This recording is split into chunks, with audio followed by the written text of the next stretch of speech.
Hey everyone, and welcome to a brand new video. Tonight we have 2 hours of horror stories as per usual. I hope you all enjoy it. If you do, please be sure to drop a like rating. Let's see if we can reach 2 likes on this one. On the video previous to this one, I asked for 1,200 likes. We had already hit 1,000 within the first 7,000 views, which is so wild. I felt like I needed to say thank you for that. That's like 1 in every 7 people liking the video. So, again, thank you. Subscribing if you are new is also very much appreciated. I do post content just like this all of the time with no mid-roll ads. We are also less than 100 subscribers away from 132,000. I feel like I'm talking about numbers too much in this intro. Anyways, sit back, do whatever it is that you do to relax, enjoy the 2 hours of horror stories with no mid-roll ads right after the ad break after this intro. There won't be any more ad breaks after that one. And as always, I hope you all have a great night. I'm making this post because I can't sleep or eat or do anything in my day-to-day life anymore. I have tremors in my hands, a constant taste of pennies in the back of my throat, and a scar on my ribcage that opens when I press it.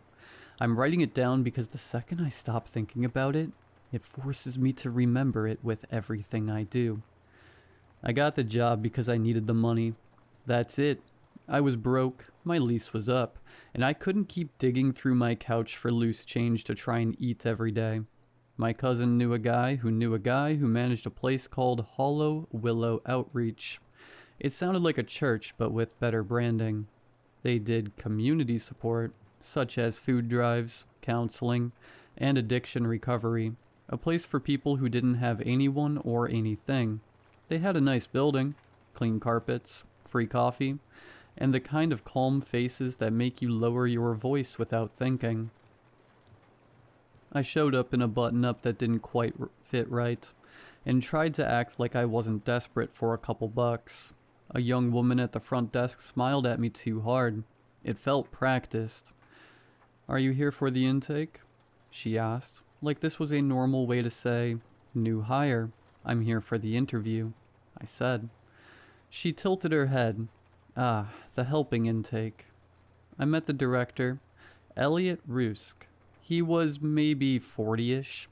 One of those men who keep their hair perfect and their voice so soft you can't put an age on them. He wore a plain sweater and a copper wedding band that was definitely too small for him. Almost like it was meant for someone else's finger. He shook my hand with both of his. "You have very kind eyes," he said. No one has ever told me that. I laughed awkwardly. I'm good with people." I gulped. He studied my face like he was reading it. The whole time, his smile didn't change. Warm, simple, like a painting. "We don't pay much," he said. "But we do feed you. We keep you. We help you become whole." This is where I definitely should have known something was up, and I should have left, but the building was warm and coffee was free, and Elliot looked at me like he was proud of me for just existing. I started the next Monday. My first week was incredibly boring. I answered phones, stocked shelves, and drove donation boxes to storage. The people who came in were exactly what you'd expect. Tired, empty, and twitchy. Some were kind, some were mean in that way people get when they're hungry for something that isn't food. The staff were too nice. They didn't gossip, they didn't complain, they didn't swear. They laughed quietly, like loud joy was disrespectful. They all wore the same little pin on their shirts, a circle with a stake through it. I asked one guy, Matt, what it meant. He touched it with his fingertip like it was fragile. "Correction," he said. "It helps you remember who we're supposed to be." "Like spiritually?" He smiled. "Like biologically." He said it like a joke, but his eyes didn't move.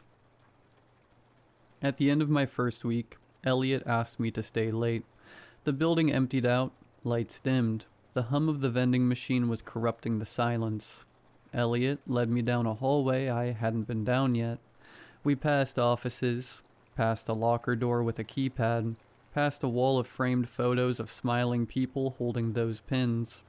The air changed the farther we went, colder and more humid, like the inside of a refrigerator. He stopped at another keypadded door. Staff only, the sign above read. Your staff, he said, still smiling. He punched in a code without looking at the pad. The door clicked open. The hallway beyond was unfinished concrete and bare drywall. The smell hit me like a train, bleach and iron, like pennies and pool water. Somewhere far down the corridor, something dripped slowly. Drip, drip, drip. I stopped walking. What is this place? I asked. Elliot turned, with that smile. This is where we do the work that can't be done in the sunlight. My mouth became dry and I managed to choke up a chuckle. Okay, is this like AA stuff? Group therapy?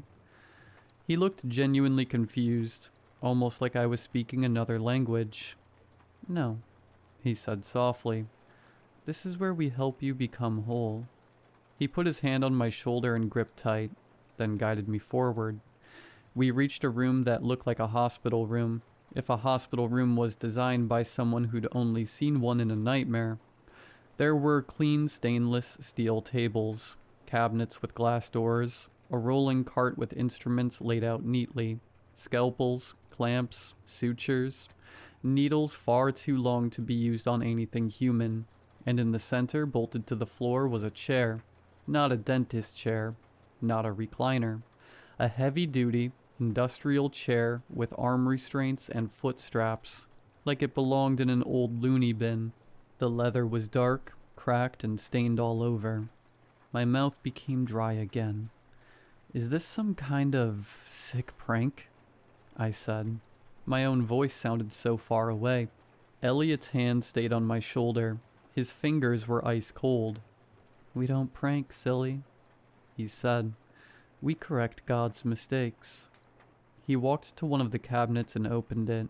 Inside there were many jars. Not like mason jars with pickles. Thick glass jars with metal clamps, filled with yellow fluid.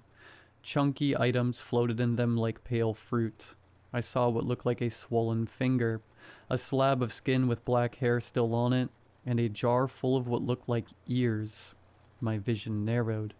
I could hear my heartbeat like a war drum trying to thump its way out of my chest. Elliot? I said shakily, and I hated how small my voice was. What the hell is this?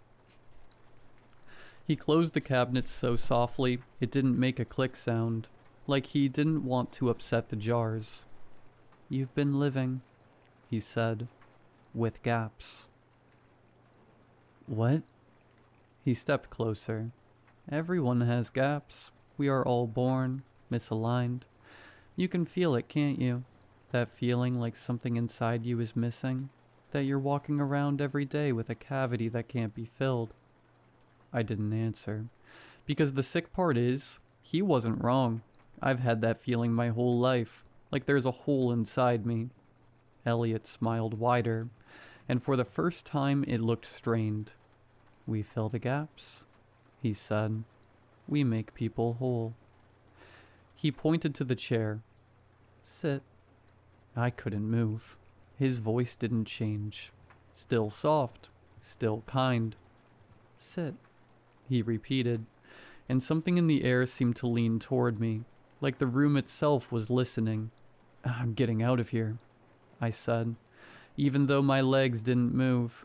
Elliot sighed, like I disappointed him.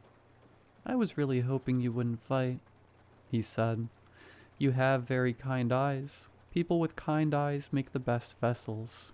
They don't hold on so tight. Vessels? I echoed because my brain was latching onto words. He nodded excitedly. For the correction. The next part is embarrassing. I don't like admitting it. I didn't get tackled. No one jumped out from behind a curtain and grabbed me. Elliot didn't start waving a gun around. He just looked at me and said, You're safe here. And my body started to work against me. like I was put into some kind of trance with those 3 words. I sat in the chair. I hate myself for it. I still do. The restraints clicked shut. One of the staff members came in. A woman, maybe 30. Hair pulled tight, same pin on her shirt. She didn't speak. She checked my wrists and ankles like she was tucking a child into bed. "Wait," I said, trying to lift my arms. But they were already locked so tight, any movement felt like the restraints would cut into me. Elliot leaned in close. His breath smelled like mint. "Don't be afraid." He giggled. "Fear makes the seam rough." "What seam?" The woman took a syringe from the cart. It had to have been the thickest needle. It looked like it belonged in an animal tranquilizer kit. I tried to jerk away, but the chair held tight. The more I pulled and moved, the more the metal restraints bit and cut. "Stop," I cried. "Stop, I didn't sign up for this. I'm calling the police, and when they get here, they will wipe that grin off of your face." Elliot stared into my soul with those dark green eyes and crazed smile. "Your phone is upstairs," he said calmly. The needle went into my arm. The cold flooded my veins. Not like numbing, like winter lake water. My fingers tingled, then went heavy. My tongue felt too big in my mouth. The room blurred at the edges, but the center stayed sharp. Too sharp. I could see every crack on Elliot's lips, every tiny scratch on the metal straps, and every speck of dust that floated into the light. I tried to scream, and all that came out was a wet moan. "Good," Elliot murmured. "You're still present. That's important." He pulled on gloves. The woman wheeled the cart closer. Metal clinked. Elliot picked up a tool, not a scalpel. Something shaped like a thin, curved hook with a handle, like a crochet needle from hell. "Where are you?" I tried again, but my words slurred. Elliot pressed his cold, long fingers against my sternum, right in the center of my chest, and I felt something in me respond. Not pain, not yet. More like pressure, like something inside recognized his touch. "Here," he said softly. "Your gap is here. I can feel it. A little hollow, a little gap. That means only a little correction." My heartbeat sped up so fast it felt like I was trying to leap up my throat and into my lap. He placed the hook against my skin. I expected a cut. I expected a sting. Instead, the hook sank into me like I was made of warm wax. I couldn't process it. My brain rejected it.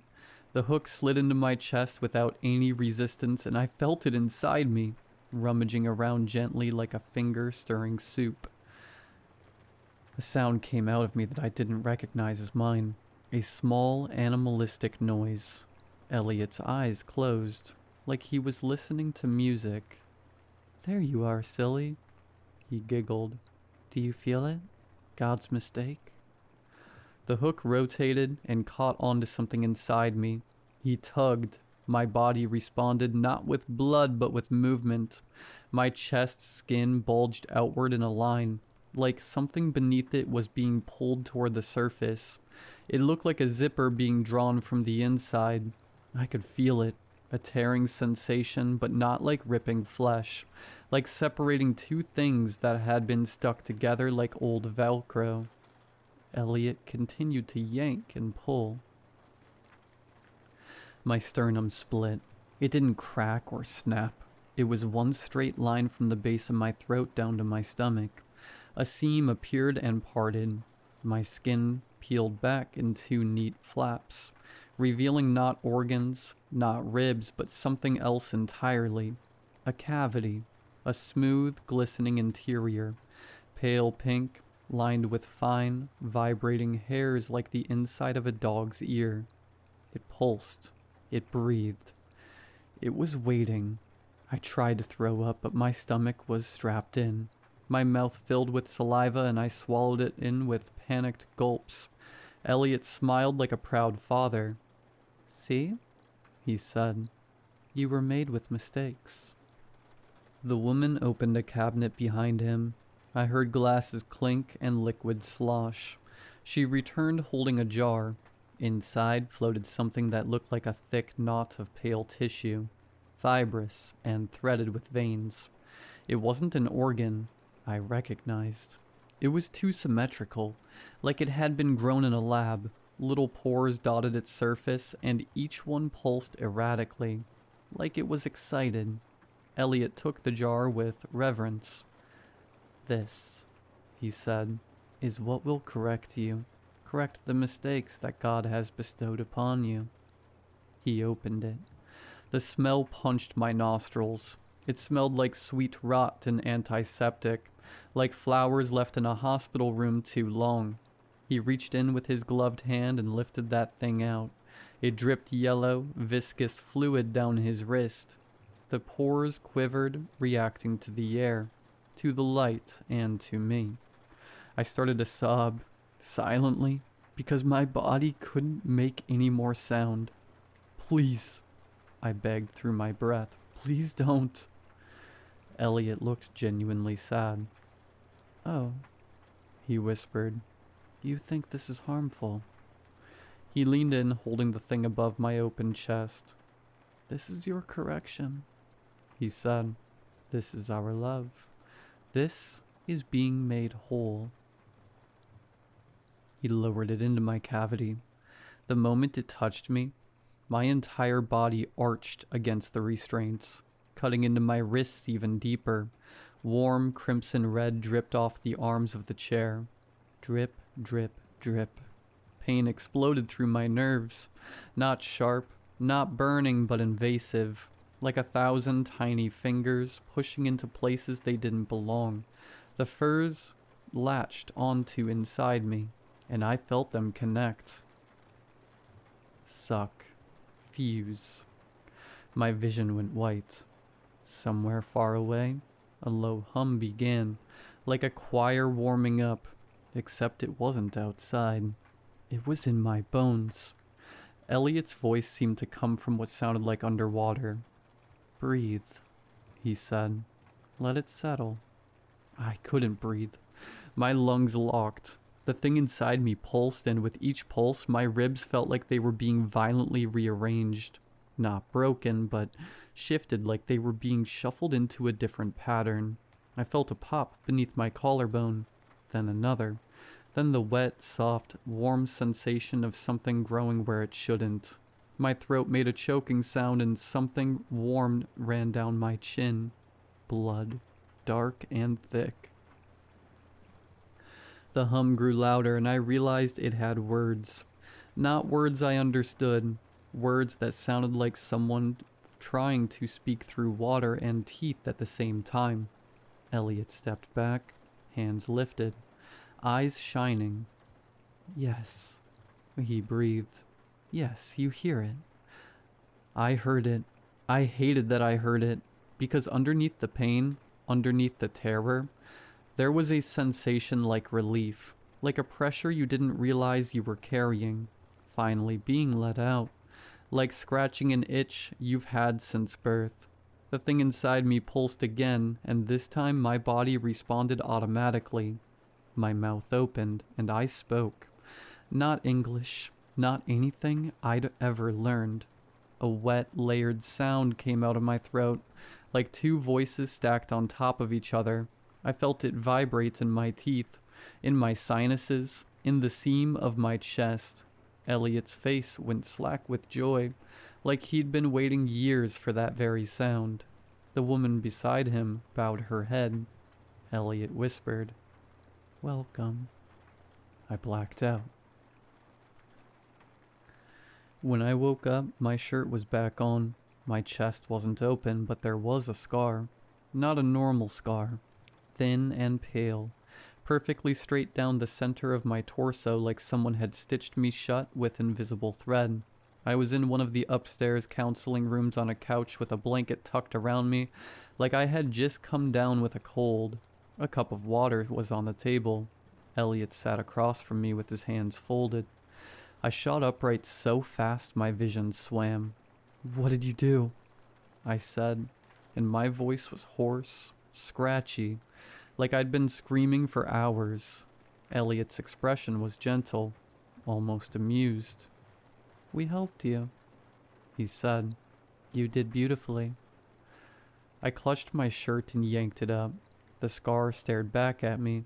My skin around it looked stretched, slightly raised like there was something underneath pressing outward.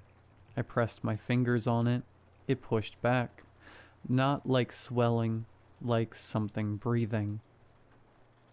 I scrambled off the couch, stumbling toward the door. It was unlocked. Of course it was. They didn't need locks. I clumsily ran through the building, out into the cold air, half expecting someone to tackle me, to drag me back downstairs. No one followed. The streets outside were normal. Cars passed. A man walked his basset hound. The sky was an ugly winter gray. I almost cried from how normal it all was. I got in my car and drove. I don't even remember where. I just drove until my hands cramped from gripping the wheel so long. That night, I tried to convince myself it was a nightmare. I took a shower so hot my skin turned red. I scrubbed my chest until it stung. I stood in front of the mirror and told myself scars don't breathe. Then I heard it, a faint hum, deep in my rib cage, like a lullaby. I pressed my palm to my chest and felt it vibrate under my skin, and something inside me shifted, like it was getting comfortable. I didn't go to the hospital. How do I tell anyone this? Hi, I think a non-profit organization opened my body like a jacket and put a new organ in me that sings. They'd sedate me, strap me down, cut me open, and if they found anything, if they touched it, I don't know what it would do. So I did what people do when they're afraid. I pretended it wasn't real. I went back to work. I told myself I'd go to the police. I told myself I'd record it, gather evidence, burn the place down if I had to. I walked into Hollow Willow Outreach the next day with a knot of dread hanging in my stomach. The woman at the front desk smiled. Feeling better? She asked. I froze. How did you? She tilted her head like before. Your seam is cleaner today, she said and went back to typing. I backed away and nearly ran into Matt. He looked at me with bright, shining eyes. You heard it, he whispered through his smile. I swallowed hard. What is it? He touched his own pin. Correction, he said again. Now you understand how you're supposed to be. I tried to quit that day. I tried to tell Elliot I was leaving. He listened patiently in his office like a therapist. When I finally ran out of words, he smiled wider. You can go, he said. Relief hit me so hard my knees went weak. Then he added calmly, but you'll come back. I stared at him. I won't. Elliot leaned forward. You will, he said, still soft. Because the gap is corrected now, and it doesn't like being alone. I laughed, sharp and desperate. You've lost your mind. Elliot's eyes flicked briefly to my chest. You haven't slept, he said. You've been hearing it, and soon you'll start to taste it. My mouth filled with a penny taste, offering proof. He sat back. We don't trap people, he said. We correct them. The world does the trapping. We just open the seam. I left. I didn't come back. For 2 weeks I tried to live normal. I went to work at a different job. I ate. I watched TV. I texted friends. I laughed at jokes and pretended my laughter didn't have a second echo underneath it. At night, the humming got louder. It started to have rhythms, patterns. It began to sync with my breathing, like it was training me. Sometimes, right as I drifted off, I'd feel it push against my ribs, and I would jolt awake, gasping, with my hands gripping at my chest like I was trying to hold myself closed. Then came the dreams. Always the same hallway of concrete. The chair, the instruments, and a door at the end of the hall I hadn't noticed before. In my dream, I always walked toward it. I always reached for the handle, and right before I could touch it, I'd wake up with my chest itching so badly I'd scratch until my nails broke skin. One night, I woke up with blood and fragments of skin under my fingernails, and a thin line down my sternum that hadn't been there when I fell asleep. Not a cut, a seam, barely visible at first, like my skin had been pressed together and was starting to come apart. I stumbled to the bathroom mirror and pulled my shirt up with shaking hands. The scar was there, but now it looked active. The skin around it puckered the lips. I touched it, and it quivered under my finger. The hum rose in response like it was pleased, almost like a purring cat. I gagged.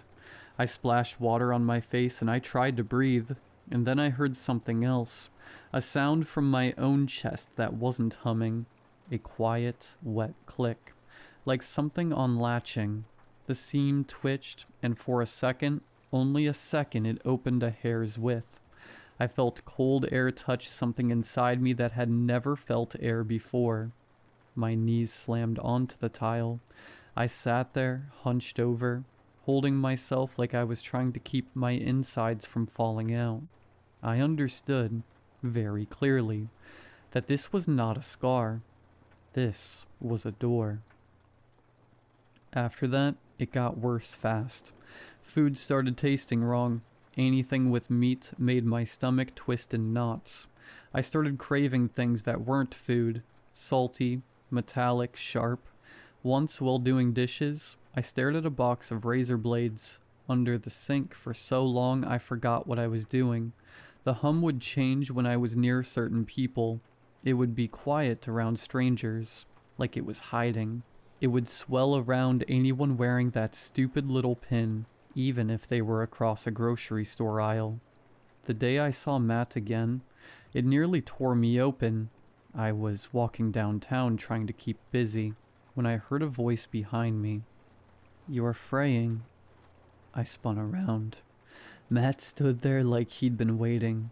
He wore his pin. His eyes looked too bright, too awake. I took a step back. "Don't."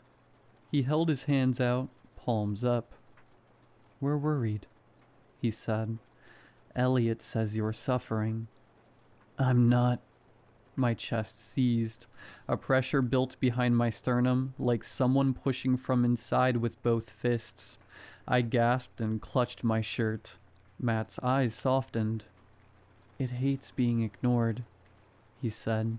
"It hates being alone." The seam burned. I felt the skin on my chest start to separate, not from an external cut, but from within, like it remembered how easily it could open. I stumbled backward, bumping into a lamppost. People around us didn't notice, or if they did, they looked away too quickly, like their eyes slid off me. Matt stepped closer. "You can fight it," he murmured. "Or you can come back and let us tend to you. The seam can get infected if you force it shut." I made a sound that might have been a laugh, but it broke halfway through into a sob. "I don't want this," I choked. Matt's voice went softer. "No one wants correction," he said. "But once you've been filled, you don't get to go back to being empty." My seam fluttered. I felt it, not like an injury, like a mouth trying to speak, and then right there on the sidewalk, my chest opened. Not fully, just a thin split down the scar line. A wet, gleaming chunk of skin peeked into the outside world. The air hit it, and the humming turned into a thrilled, hungry vibration that made my teeth ache. Matt stared at it with something like reverence. "Oh," he whispered. "It's calling." I slammed my hands over it, pressing hard enough to hurt. I don't know how I got away. I don't remember. I just remember running, Hands clamped to my chest, feeling something inside me pulse against my palm like a heartbeat that wasn't mine. That night, I barricaded the door. I taped my shirt down with duct tape. Like that would help. I sat on my bed with a kitchen knife in my hand, shaking. I told myself if it opened, I'd cut it out. I told myself I'd rip myself apart before I let them have me. Somewhere around 3 a.m., the humming stopped. The silence was worse. I held my breath and listened. A deafening groan erupted from my chest. The seam on my chest began to open. I took my shot. I gripped the knife hard and gritted my teeth before sinking the blade into my own chest. That same feeling like cutting into warm wax. I pressed harder and further, pushing against the parasite. It let out a symphony of screams and cries. My legs went weak and buckled. I didn't care if I cut past the demon that lived in my chest as long as I didn't have to give myself to that thing. I took the blade halfway out so I could punch it with the piercing point on my cold steel savior. Crunch. Snap. A blinding hot pain exploded from within me.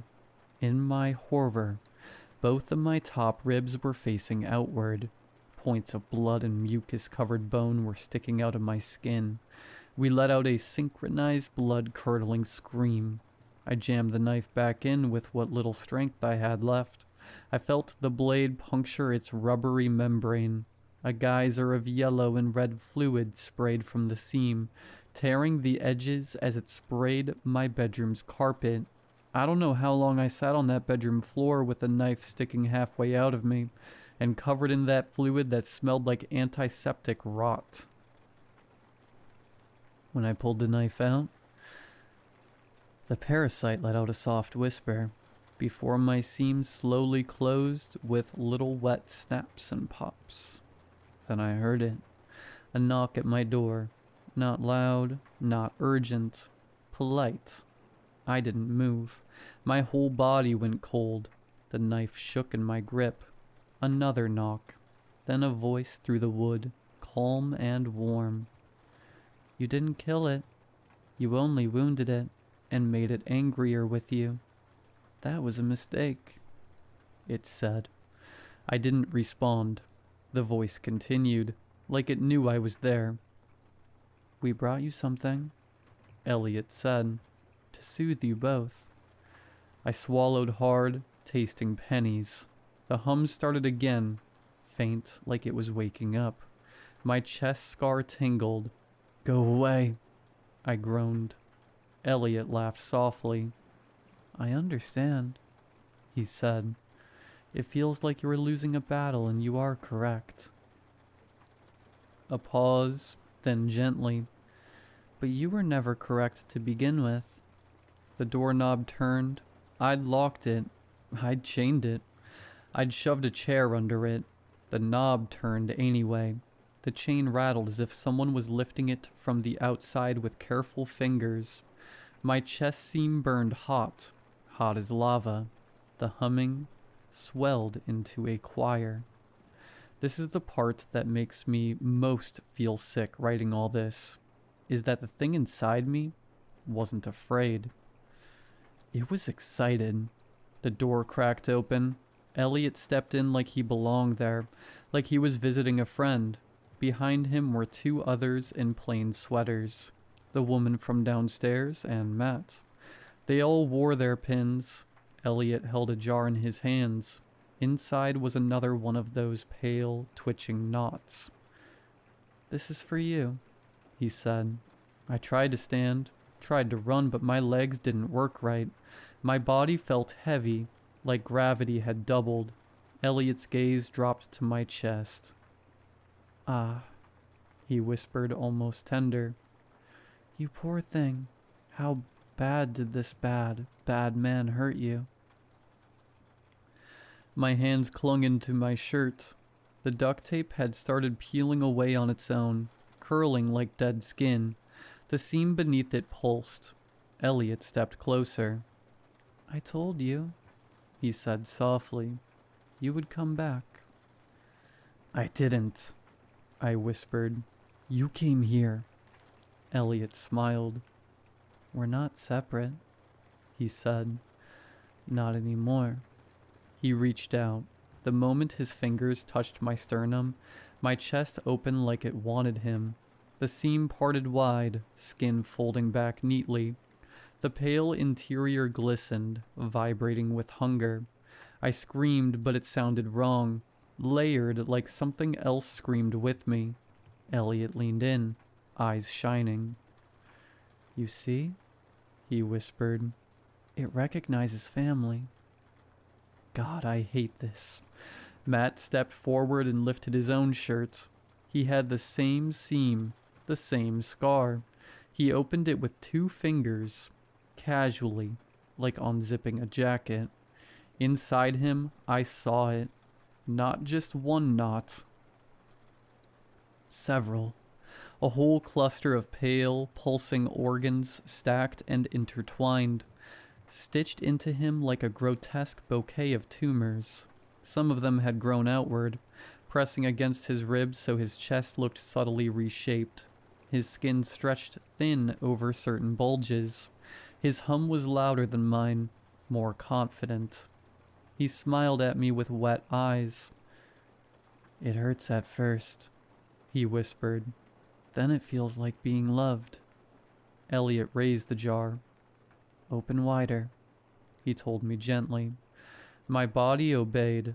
I felt the seam tear wider. I felt the interior hairs vibrate in anticipation. I felt myself make room. My mind screamed no, but my body, my door said yes. Elliot lowered the new beast towards me, and I saw something I hadn't noticed before. The pores on it weren't just twitching. They were shaped like tiny mouths. Little puckered openings that flexed and tasted the air. The thing inside me surged toward them. My chest cavity rippled, like a throat swallowing. Elliot smiled, delighted. Easy, he murmured.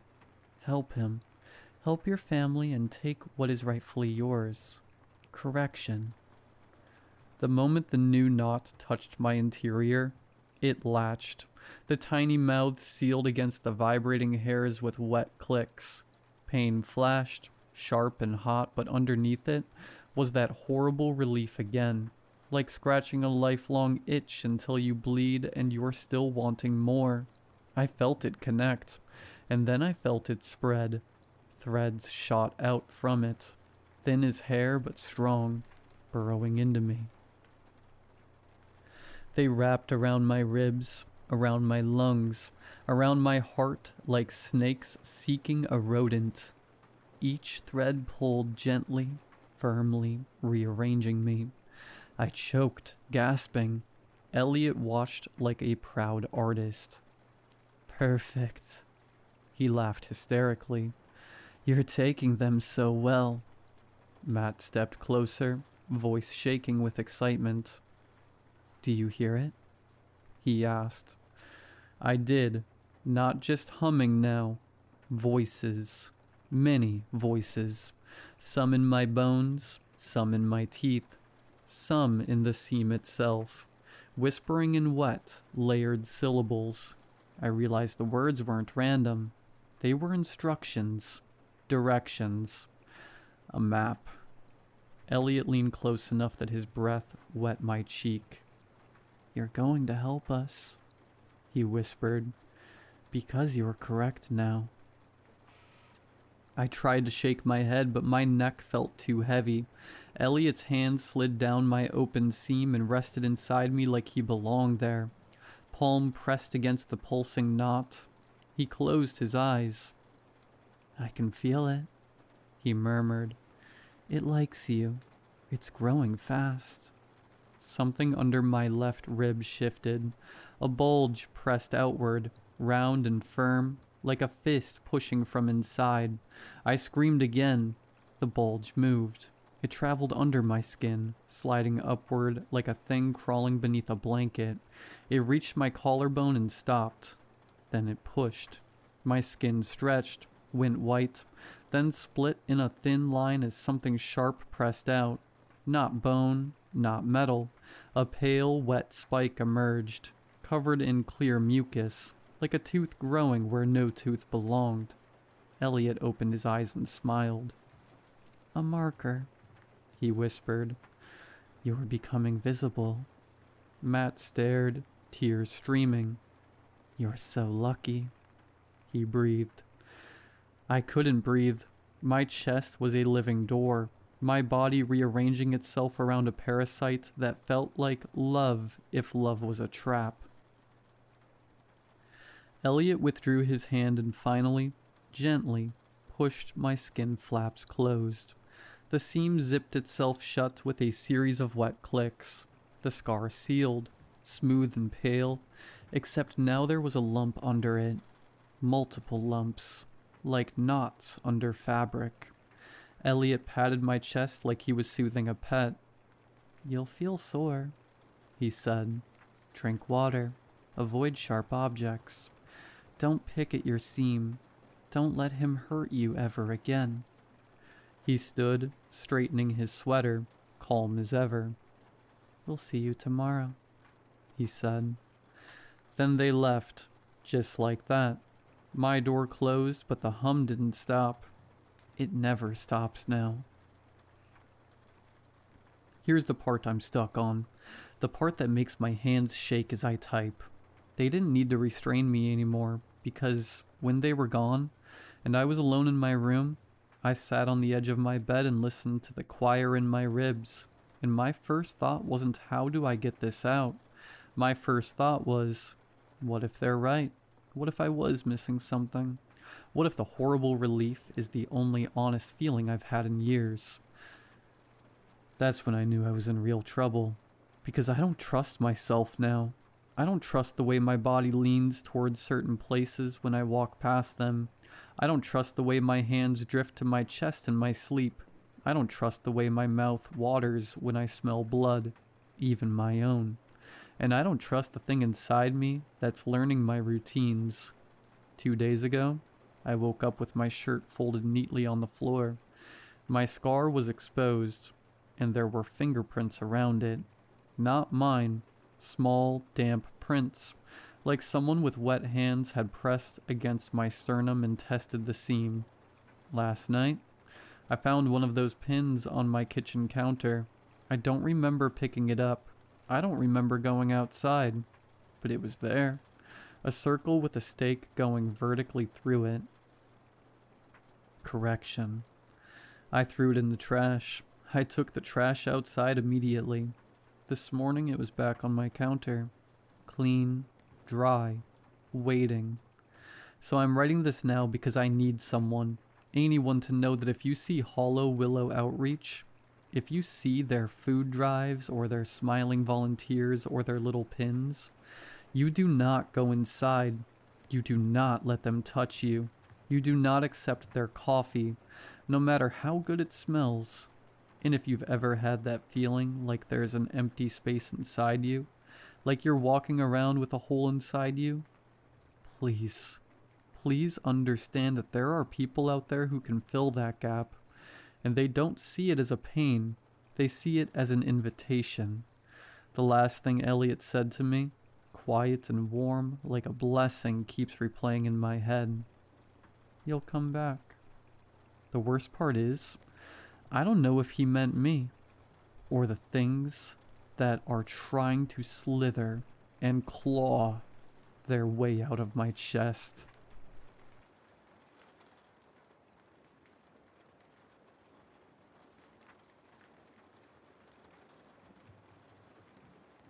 My wife, Madison, and I are serious board gamers.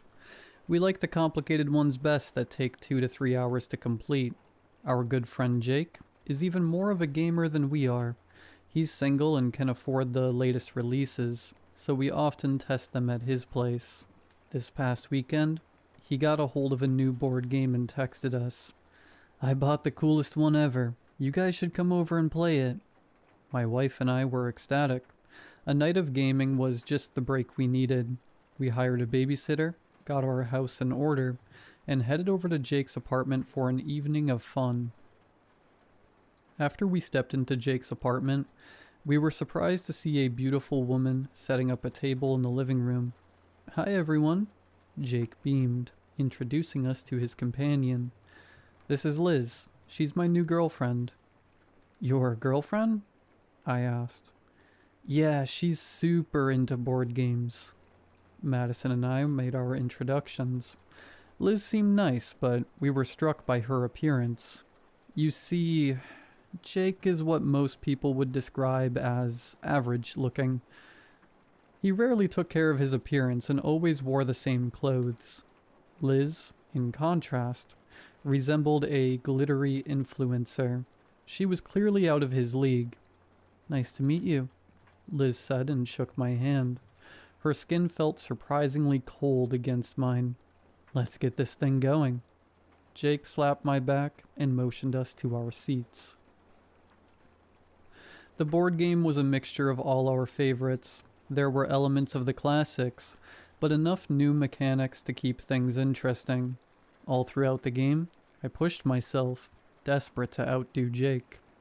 "So close," he'd tease, scooping up a handful of resources from the bank. "But not ready to play with the big boys yet." About 30 minutes in, I noticed Liz casting glances at me. They were intense and focused, almost like she was checking me out. I leaned over to my wife and whispered, "You seeing this?" She glanced up from her cards. "What?" "Jake's girlfriend won't stop looking at me." Madison rolled her eyes and nudged my arm. "Sure, honey, you wish." But as the night went on, she began noticing it too. After a few more rounds, Madison began her questioning. "So, Liz, how long have you lived in Northern California?" "Oh, since I was 17, Liz said, playing with her hair. "I left for a few years, but came back." She gave Jake a heart-pounding kiss. "It's been so nice having this stud muffin around." "Stud muffin?" I glanced at my friend. "He's certainly no stud muffin. Maybe she likes his personality or sense of humor." I pushed away my thoughts and continued playing. After a few more rounds, Jake yawned and scooted out of his seat. "Anyone else want some popcorn? I'm starving." "I'll take some," Madison said. "I'll come with you." I got up and followed Jake out of the room. Once we were out of earshot, I pulled him aside. "Dude, what's up with your girlfriend?" "What do you mean?" "She keeps staring at me." Jake did a back and forth over his shoulder. "Okay, I know she's strange, but deep down she's a good person. Only problem is, she has this addiction. I can't keep her off me. She's like draining me every chance she gets." His eyes sparkled. "It's wonderful." "Just tell her to stop staring at me." Okay, I'll ask her to chill out. Relax, man. She's just free-spirited is all." Once the popcorn was ready, I grabbed a bowl and followed Jake back into the living room. I was surprised to see Madison and Liz were gone. No sooner had I set the bowl on the table than the back door opened. Madison and Liz stepped inside. "Oh, hey, honey. Did you want a soda, water, or—" "No, thanks." Madison fixed her collar, like she was hiding something. "Is everything all right?" "Yes." She crept back to the table, then froze mid-step, as if short-circuiting. "Actually, I need to use the restroom. BRB." She hurried out, and I furrowed my brow, confused by her behavior. After what seemed like a good 20 minutes, Madison's voice drifted in from the hall. "Will, can you come here for a second?" "Sure, babe." I got up and followed her voice. As soon as I reached the bathroom door, a pair of cold hands yanked me inside. "Yo, what the—" It was Madison. She was already lunging for my neck, her fingers tearing at my collar. "Babe, what are you—" "I'm sorry, sweetie. I'm just so hungry." "Hungry?" I shoved her off. "What are you talking about?" "You guys ready?" Jake's voice bled in from the living room. "Give me 5 seconds." I faced Madison, trying to ward her off. Seriously, what's going on? I just need one bite. There was a loud banging at the door. Come on, popcorn's getting cold. I'll be right there. I turned and gasped at my wife's expression. Her gaze seemed feral and ravenous, like a mountain lion sizing up its prey. Just one. Screw this. I grabbed the door handle and noticed for the first time a bite mark on her neck. What the? Madison opened her jaws, revealing tiny incisor-like fangs. Please, it'll really help. She leapt toward me and I dove behind her, grabbed a towel and pinned her arms to her side. Straining, I set the towel between her jaws and pulled tight, like I was securing an alligator. Let go of me, her voice hissed. I must have backed into the door and nudged the handle because we were soon stumbling into the hall. Nice of you to join us. Jake's voice groaned from the living room. I turned to see him lying on the table.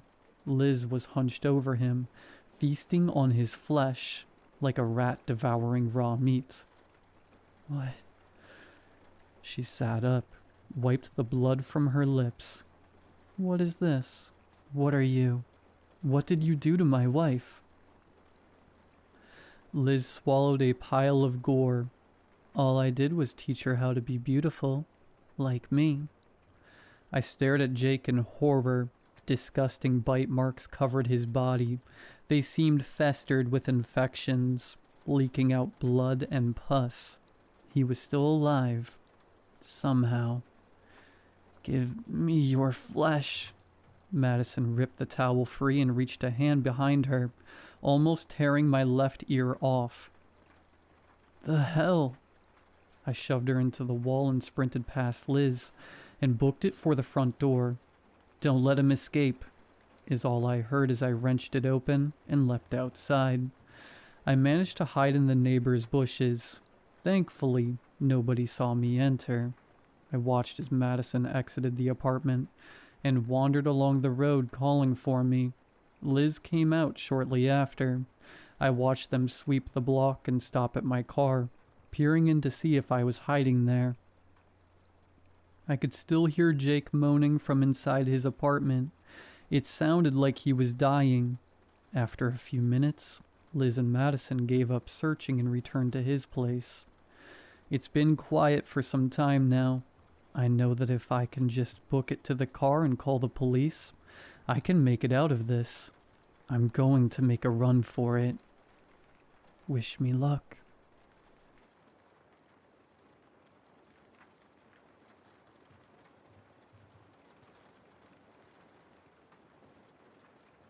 I was never good connecting with people. That is why I ended up in this forum. A hole where we go. The ones that hate our office jobs but are too tired to quit. The kind of places where one enters to feel connection with real people while surrounded by gaudiness. That is where I met Jay. There was no magical connection. We were just two boring guys throwing stuff about our jobs in the general chat at 2 a.m. At the start, I thought Jay was a dedicated troll or a roleplay writer very deep in his character. His complaints were weird. He didn't complain about the air conditioning. He complained that the oxygen filters of Sector 4 tasted like rust. He didn't talk about the subway. He spoke of the magnetic capsules that always vibrate too much. I followed the current because it was fun. It was better than working on my spreadsheets. But with time, it stopped being funny. Jay was not inventing anything. He spoke of the Great Blackout of '85 like it was basic history from primary school. His descriptions of what he saw through his window gave me chills. He didn't speak of the gray sky of always. He described a city that looked like a living organism, with buildings of glass and metal growing upwards like mushrooms. Eating the horizon I thought I knew. Jay wrote to me from 2112. And the worst is that our lives were equally pathetic. Until Jay got the job. Core maintenance. Jay was out of himself when they hired him. He told me the city finally was going to wake up, that the arrival of the new biotech systems was going to change everything, and that he would be there in first line. I remember his message. He was euphoric. We don't use silicone anymore. Cabron, it is meat. Processors of neuronal tissue. Living hardware. They have veins. You can feel how they pulse. He felt like a kid with a new toy. Said the machine was going to manage reality. That there would be no more traffic or blackouts because the system predicted the needs before anyone even thought them. Finally, he felt his talent was not going to rot in an office, but that he was building the future. I was happy for him. And then, I got run over. Nothing cinematic. An Uber skipped a stop sign while I was crossing. 3 weeks in the hospital, broken clavicle, and a depression of a horse. I lost my cell phone in the accident, and honestly, when I got out, I didn't have desire to talk to anyone, not even Jay. I isolated myself. Months passed. I convinced myself Jay was just a crazy guy with too much free time or a role player with much imagination. I forgot the topic until 3 hours ago. My phone vibrated. Unknown number, local area code, but with too many digits. It was Jay. The message wasn't a formal letter. It was paragraphs vomited, full of finger errors, written by someone who knows his time is ending. Don't apologize. Don't even try to explain why you disappeared those months. I already know. When I entered the core registry to see what had failed in my life, I saw the tree of causes and effects. I saw your name there, lost between millions of data. I saw the report of your traffic accident, the car model, your clavicle diagnosis, the exact days you would pass unconscious. The system had it registered in its map of certainties since decades ago. The system knew you were going to shut up. It read that pain and trauma would keep you far from the keyboard enough time so my loneliness reached critical point. You are just like everyone else. One more adjustment variable, friend. In the core registry, I saw the simulation. It was a perfect video. I was on the walkway of Sector 7. I saw how my body leaned. I don't know if I slipped on oil or if simply my muscles gave up, but I saw myself falling direct to the main generator. And the sound? God, it wasn't a scream. It was that violent buzz of high tension, a dry crack, and then that electric hiss that vibrates in your teeth. I saw myself cooking in a discharge of 400,000 volts, and the system played it again and again like it was a tutorial. Jay told me he tried to change it. Reported sick, locked in his room. But the system doesn't manufacture the future. It predicts it with cold exactitude. Yesterday arrived a mandatory work order. Priority Alpha. The place? Sector 7. The task?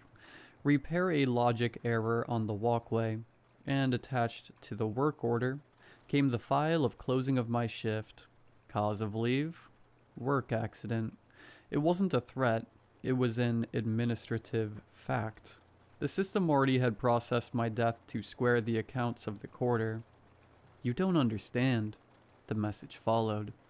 It's not that they want to kill me. It is that the system already knew about my imminent death. My absence had already been covered months before it happened. The system needs that failure to activate the renovation protocol of the sector. My death is a logical consequence. I am a statistic sacrifice in a spreadsheet that has no feelings. The worst is that, reading it, I didn't feel rage. I felt it made sense. That my life only served so that algorithm squared its numbers. I write you because you were the only real thing, and because I need from you. I need to avoid this happening. I must try, and you, friend, I think you can help me. They already used you. You already fulfilled your function of absent friend. So now you are a free variable. If you read this, if someone back there knows this is not an accident, maybe it generates a parity error, a bug. They just blocked the door of the room. Only opens if I accept the route to work. My legs move alone. I have fear. I don't want to go. The message cuts there. I tried to call. The number does not exist. I have been shaking for hours, looking through the window, waiting to see something that shouldn't be there. Before I thought the accident was fault of the drunk driver. Now I think it was a mathematical correction.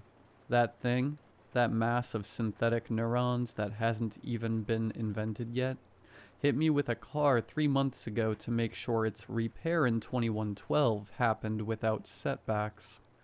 Jay is already dead, and hasn't even been born yet. He doesn't exist yet, and his destiny is already determined. And I am here, writing this with one hand because the other still hurts when weather changes. I post this only to fulfill the last will of Jay, to try to be that bug. But being honest, if the system could orchestrate my accident with that millimetric precision, probably it also calculated that I would write this post. Probably calculated that you would read it, and calculated that you would do nothing about it. If anyone is working on neuronal biotechnology, please kill it before it is born.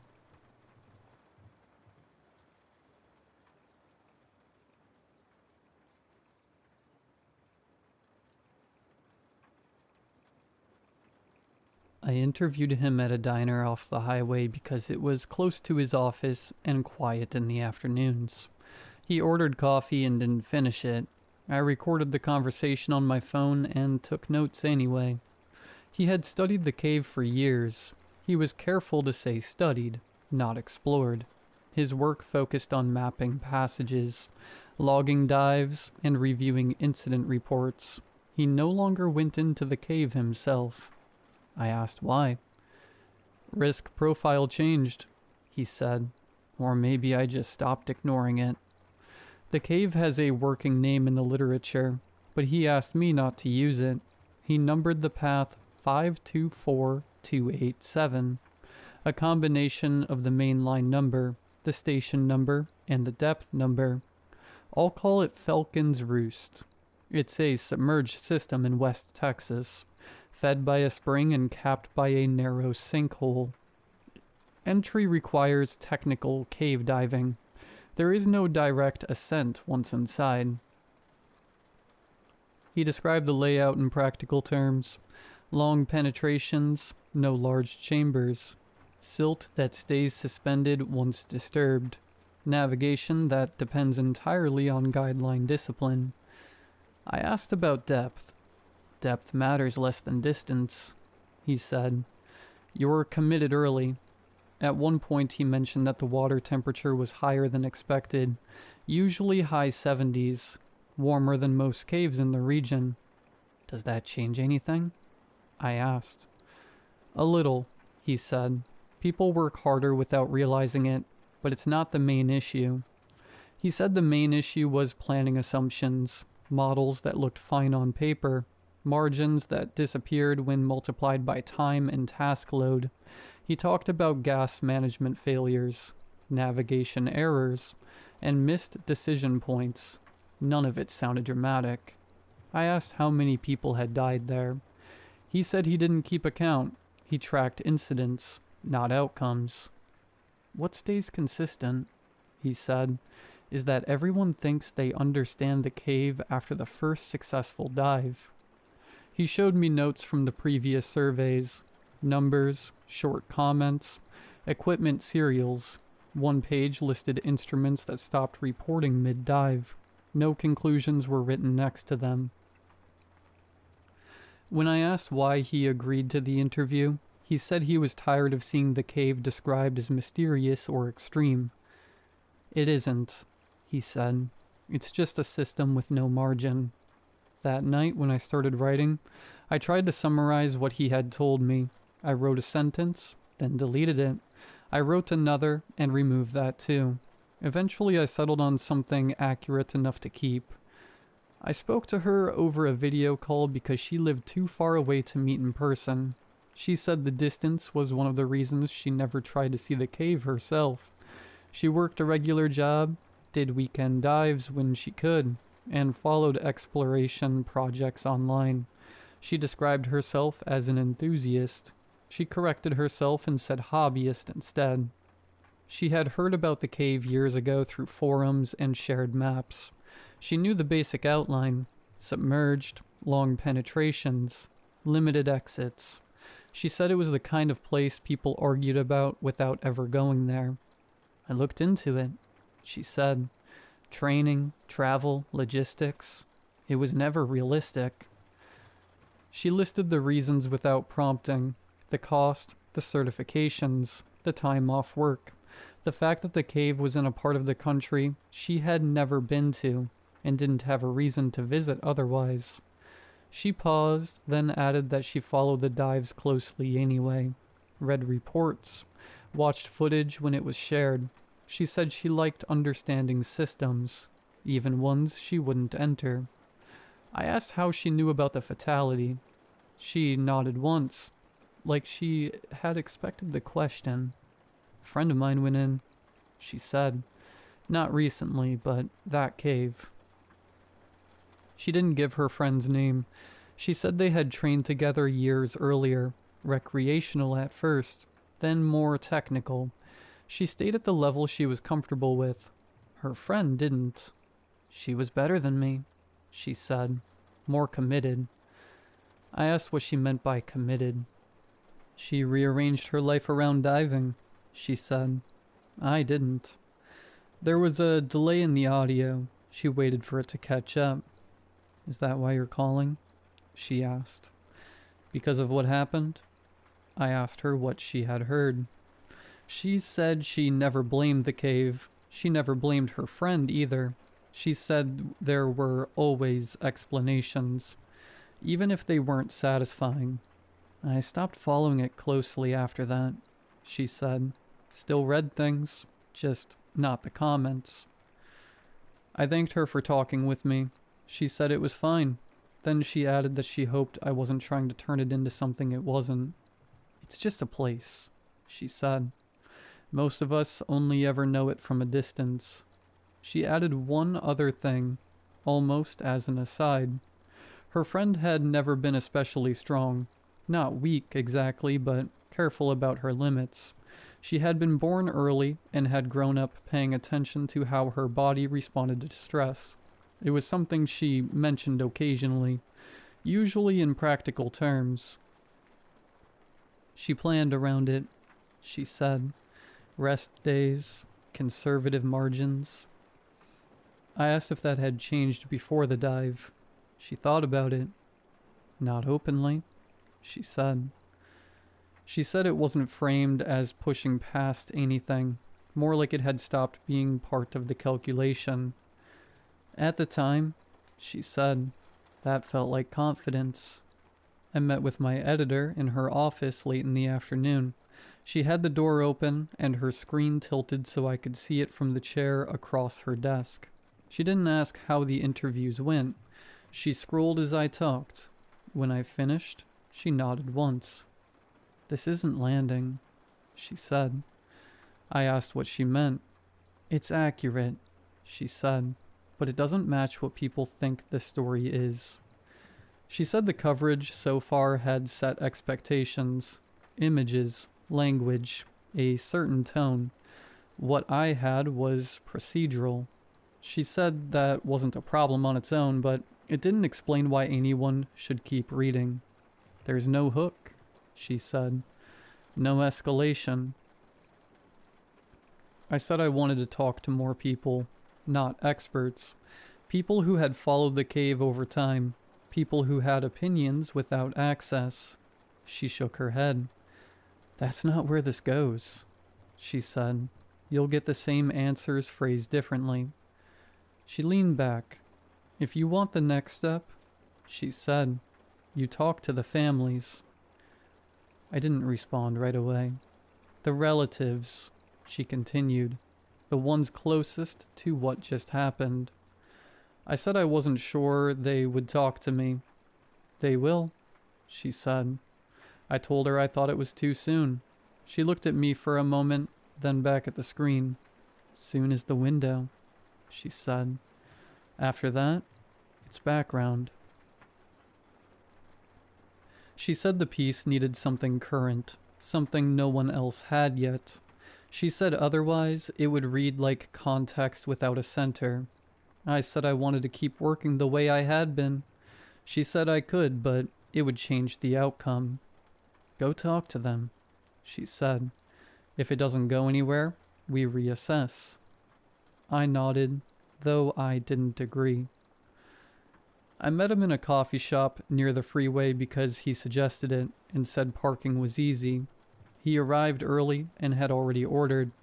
He asked before sitting down how this worked. Are you paying for this? He said. I told him I could reimburse him for his time. He nodded. Good, I've got things to do. He said he was the brother. He didn't specify older or younger. He didn't say his brother's name unless I asked. And when he did, he said it quickly, like it wasn't important to repeat. I never got that stuff, he said. The cave thing? It was always strange to me. He described his brother as mostly quiet, kept to himself, had a regular job for a while, then another, the kind of person people didn't worry about because nothing ever seemed obviously wrong. He wasn't dramatic, he said, didn't cause trouble. I asked how long his brother had been involved. A few years, he said, long enough that it just became normal. He tapped his phone on the table and checked it when it buzzed. He didn't look upset. He looked distracted. You're not asking about what happened, he said. I told him I was trying to understand who his brother was. That's fine, he said, but that's not what people care about. I asked what he meant. He leaned forward slightly. You know, he said, how they found him. I didn't respond. They leave that part out, but it's why people are watching. I asked what he wanted me to understand about his brother. He shrugged. That he chose it. I asked why he thought that. Because nobody made him go, and now everyone else has to deal with it. When I told him I needed to wrap up, he looked irritated. So that's it? He said. I took out my phone and sent him the money we had agreed on. He watched the screen until the confirmation came through. If you need more, he said, I can get you details. I told him I planned to speak with other members of the family. That's fine. They'll tell you different versions. I stood and gathered my notes. As I was about to leave, he added something, like it had just occurred to him. He was born early. C-section. I turned back. Our mom didn't survive it. Complications. He said it plainly. After that, he continued, people didn't really know what to do with him. He looked down at his phone again.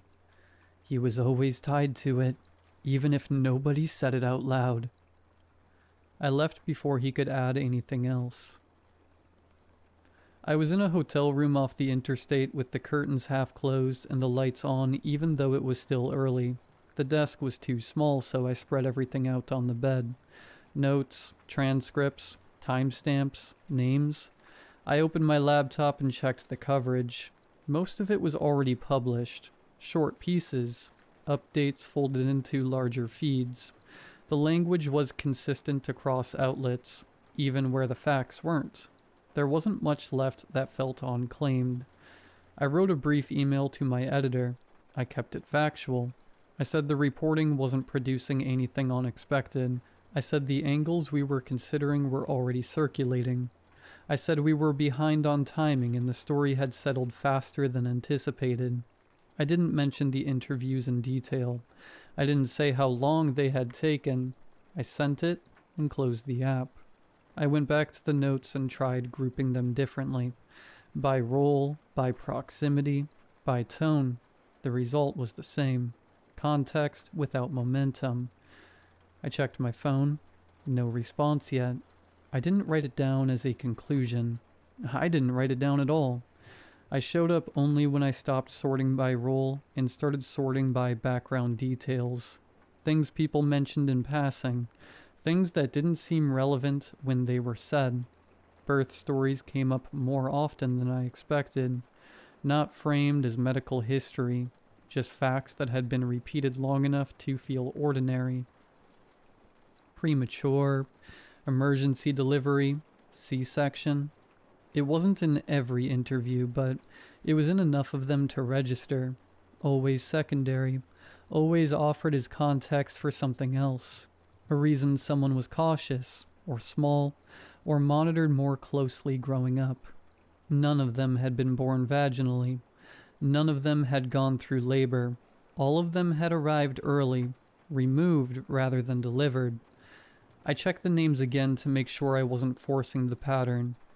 I wasn't. The information was already there. I had just ignored it. There was no way to frame it responsibly, no mechanism I could point to, no expert I could quote without sounding like I was fishing for meaning where there wasn't any. Even if it was true, it would read like speculation. I closed the folder and left that set of notes untouched. I went back to the first interview. He had drawn while we talked, not to explain anything in particular, just filling space in the margins of my notebook. I hadn't paid much attention at the time. It was a rough sketch of the cave system, notes written sideways where he'd run out of room.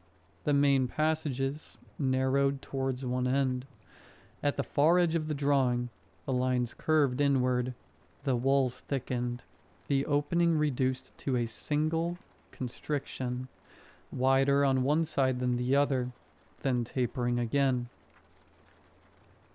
He hadn't labeled it. There was no arrow or comment explaining what it had represented. I stared at it.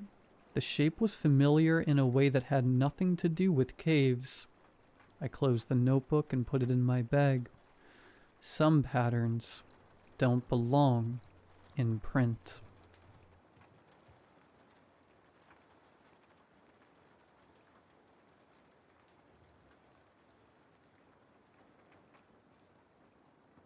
Growing up in Appalachia, I heard all types of stories and scary things that go bump in the night. The old coal man, the headless mule, and Miss Myra from a ways away. You know the stories. As tough little country kids, none of them scared us. At least they ain't scared us half as much as the pitch black dark on a summer's night. That is, none except Memaw. Papa never told us kids why. He told us not to mention her. Us grandkids thought it was kindly strange because Memaw was always part of our lives. He must have been married to the woman since God knows when. Memaw put out our church clothes on Sundays.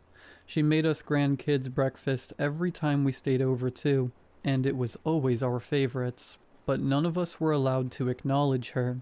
I remember Cousin Patty one summer morning came running from the crick clear across Papaw's front acre saying Memaw needed help. Patty said she was hurt something awful, and he begged, cried for Papaw to help. Now, I remember climbing up over a grassy hill to try to take a look. Sure enough, Memaw was there, turned over on her side in her black dress, wailing while she clutched her stomach. Papa, she... Papa clasped his wrinkly palm across my mouth so fast it felt like a slap. Shut your mouth now, Mary Sue, and leave it be. He told us as tears welled up in my eyes, grew, and trickled down through the hairs on the back of his hand. Papa was a gentleman, and surely hadn't treated me like that before. My heart was broken. I used Papa's office phone to call my mom. My mama come and got me from Papa that day after I called her, and I tried to tell her what happened.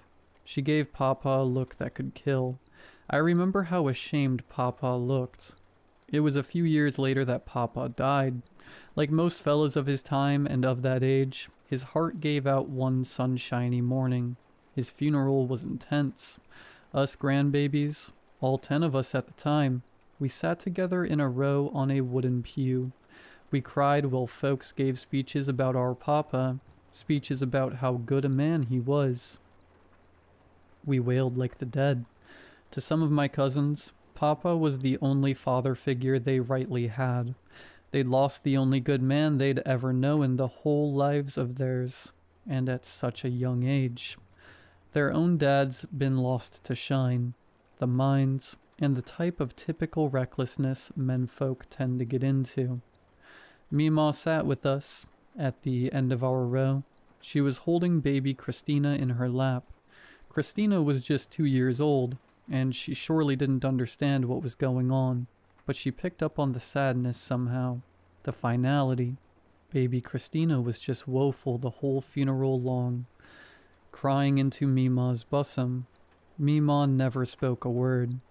While they put Papa on the ground, they'd left us grandbabies in a little wooden playpen sort of thing that they had in the rec room of the church. Our moms and dads just left us there. The only one didn't leave us was Memaw. Most of the cousins knew that Papa had taught us never to acknowledge Memaw. Definitely, we knew never to speak with her. The little ones like Christina didn't know so well. In a corner of the playpen, Memaw crouched onto her knees, her long, sheer black dress draped over her. Baby Christina sat, looking up at her when I decided I had to do something. "Tina, baby, come here, baby. Cousin Mary misses you."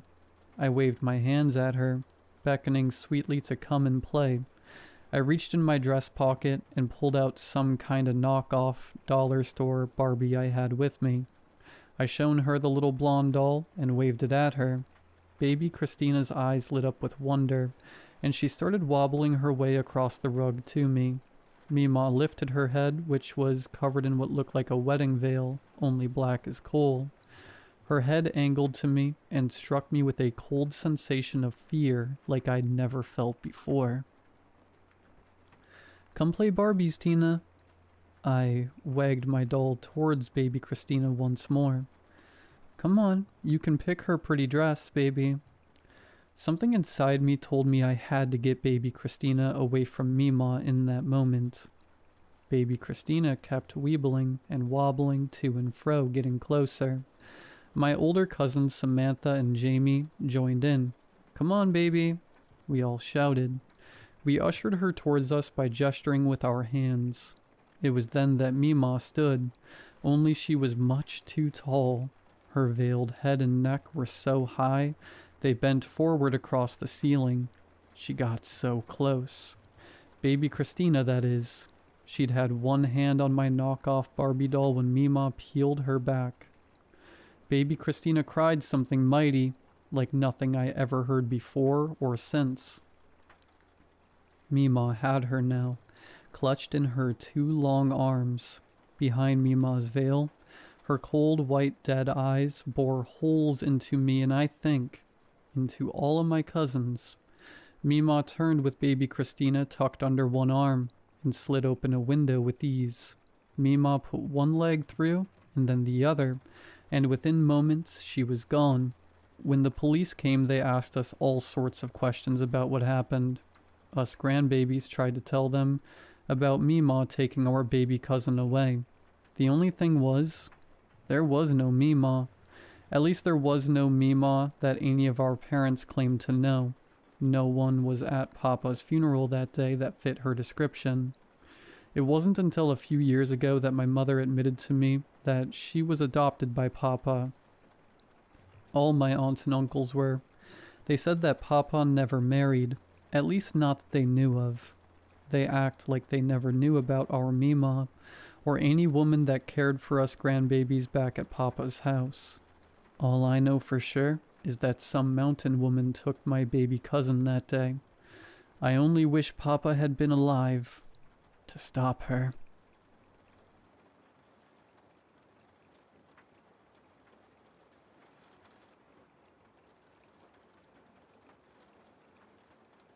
You ever have a memory you wish you could just burn out of your skull? One of those memories that make you sick to your stomach? One that feels like a dream you can't wake from? I wish it was a dream. I wish I could go back to that weekend when the only thing I was worried about was Rico's cheap combos in Street Fighter. But the air in Detroit is heavy with things that aren't supposed to be there. This is how it started for me. This is what I want to forget. You know that feeling when you're being watched, but the person watching you is a mile away? That was Faircrest at dusk. I was sitting on the floor of my friend Rico's living room. The SNES was humming, the TV screen throwing jagged blue and purple light over the walls. Rico was leaning so far forward he was practically inside the tube, his tongue poking out the corner of his mouth. You better not hit that cheap move again, Rico, I warned, my thumbs aching from gripping the controller too hard. You're just mad 'cause you're losing, Ant.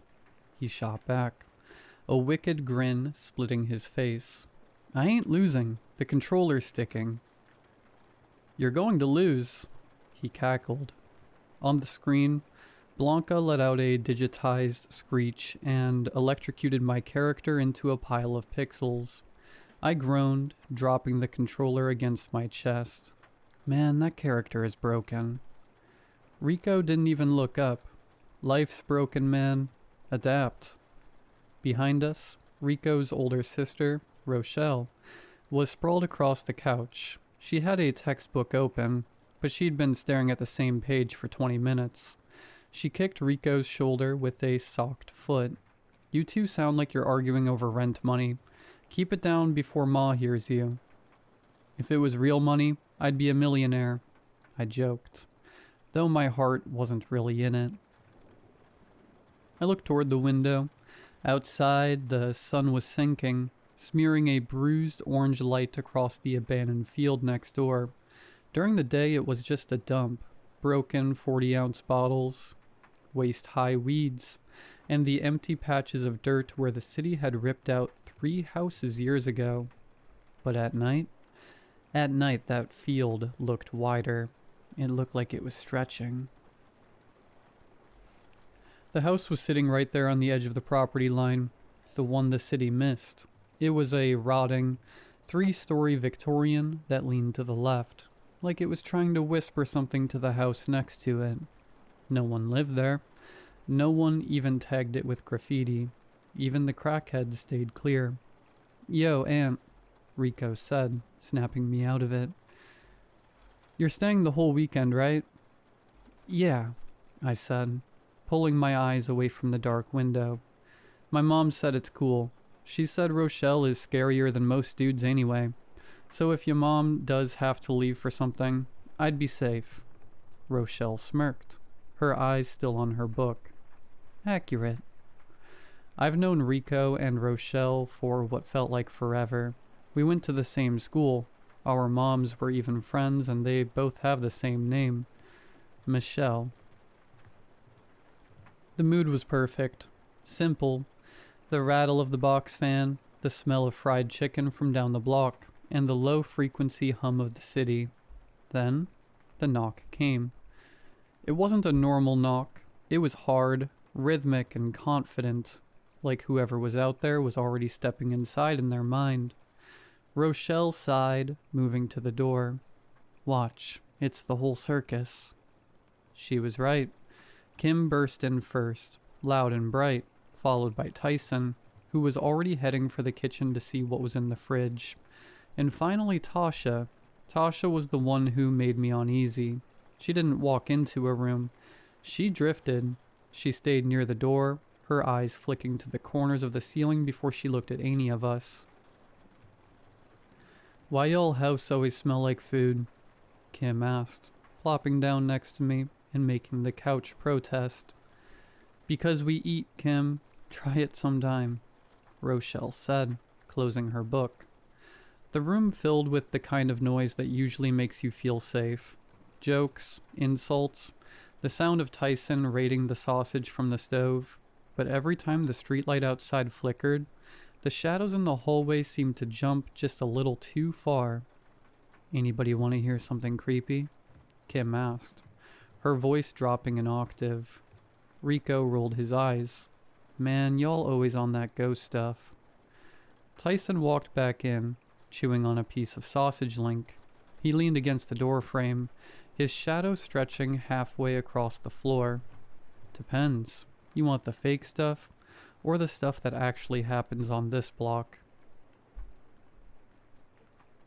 I looked at the window again. The abandoned house across the field seemed closer now, like it had moved a few inches while we weren't looking. "What's real creepy, Tyson?" I asked. Tyson didn't smile. He just stared at the dark glass of the window. "You ever hear of the pig lady?" The fan clicked. The TV buzzed. And for the first time that night, the house felt very, very cold. Tyson let the silence sit there, heavy and suffocating, until the only sound was the rhythmic clack, clack, clack of the box fan. "The pig lady," he finally repeated, his voice barely a whisper. "Folks say she lived in the slaughterhouse district back in the 40s. Something went wrong, a fire, or maybe something she did to herself. Now she don't have a face. Not a human one anyway." Rico let out a jagged, nervous laugh. "Man, that's just some urban legend to keep us off the property." "Is it?" Tasha spoke up from her corner. She hadn't moved since she entered. Her eyes were fixed on the reflection in the darkened TV screen. "My grandma says the ground under that field is sour.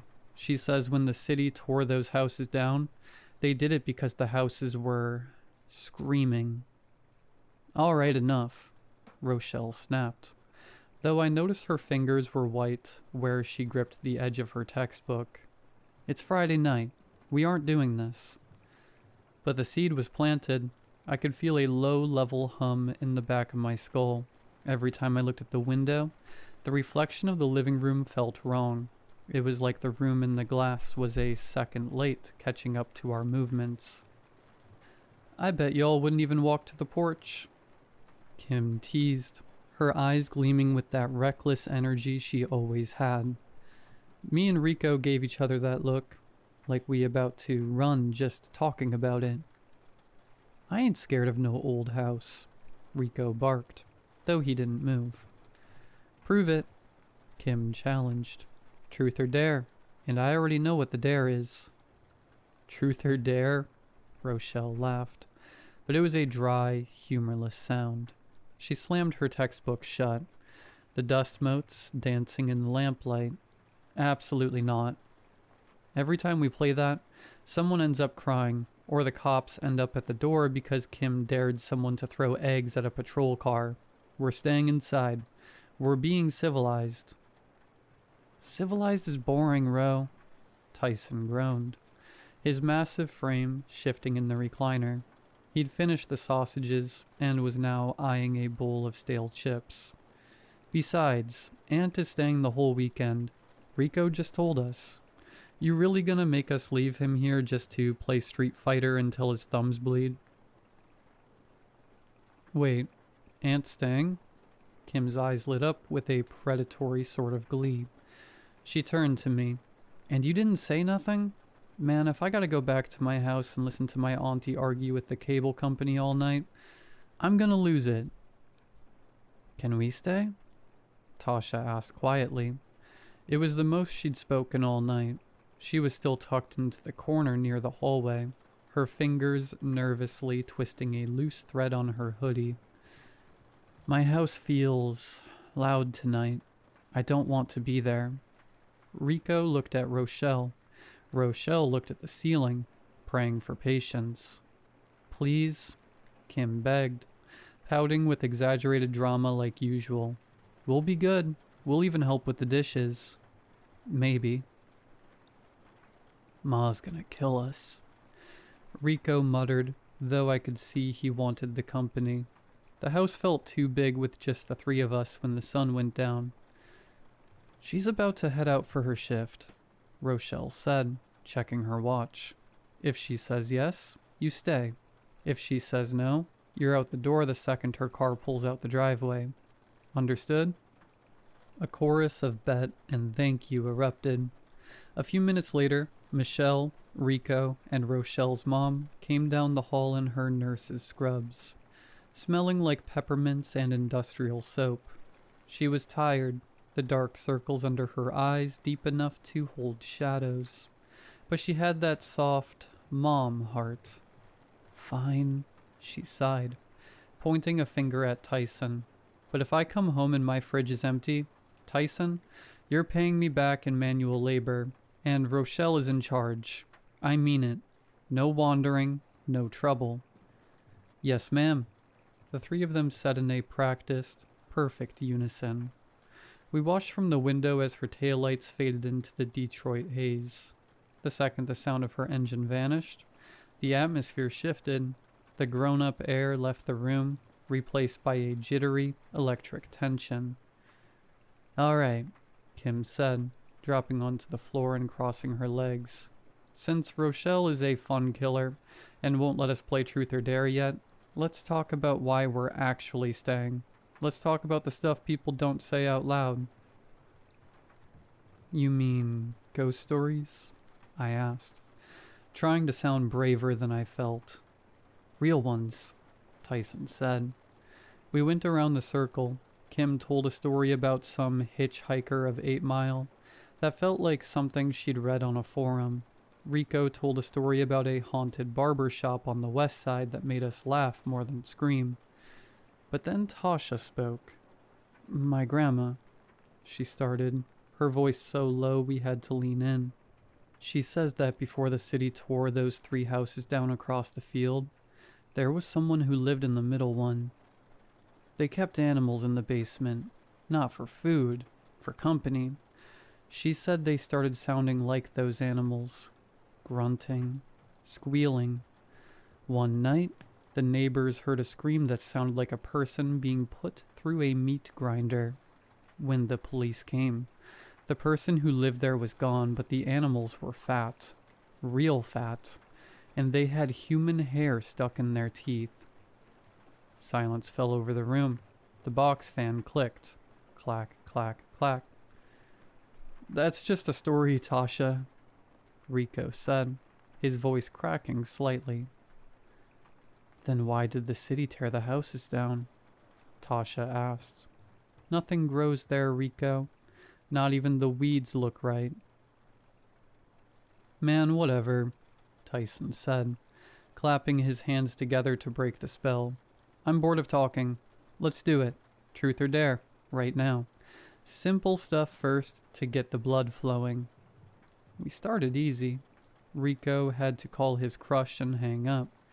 He turned bright red. Kim had to do a handstand against the door for 30 seconds. Tyson had to eat a spoonful of hot sauce and mustard.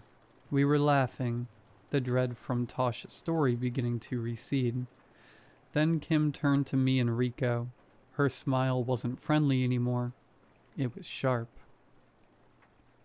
Aunt, Rico, she said, I dare you both to go out there, walk across the field, stand on the porch of the house, count to 10, then come back.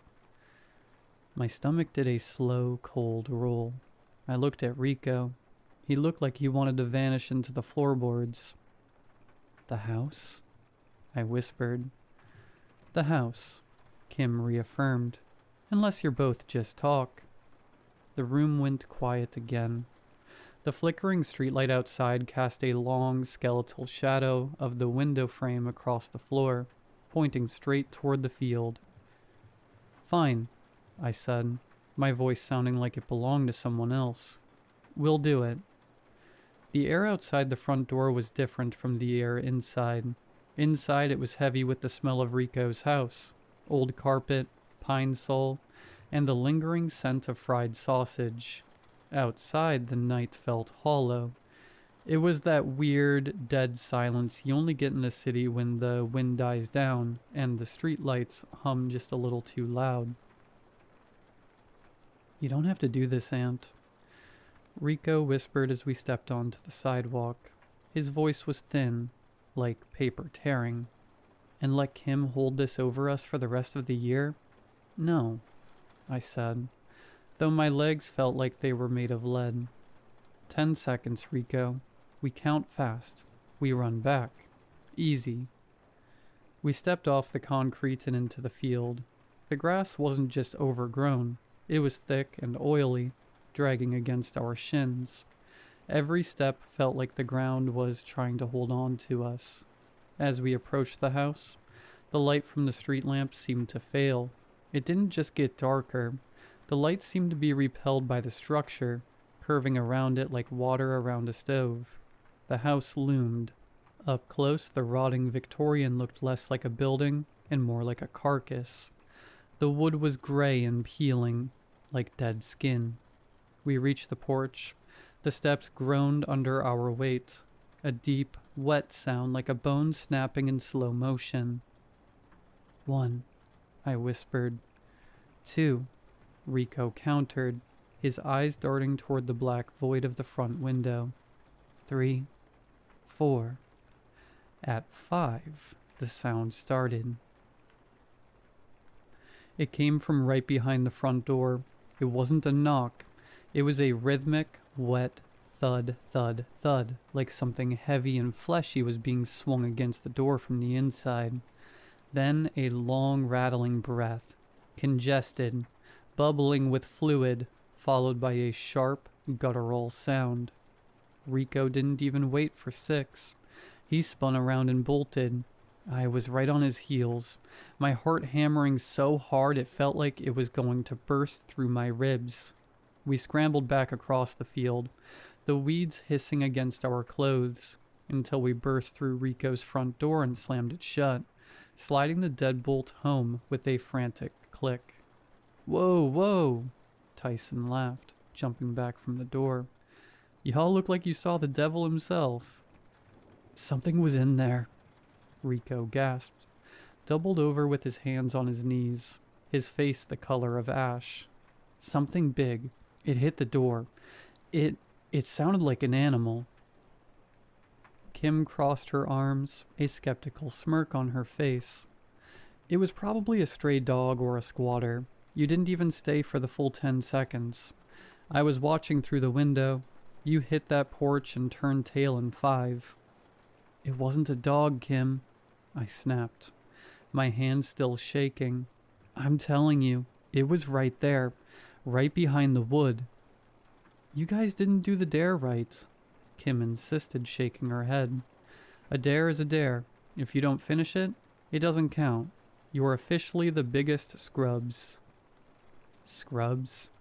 Rico bristled, his fear suddenly turning into defensive anger.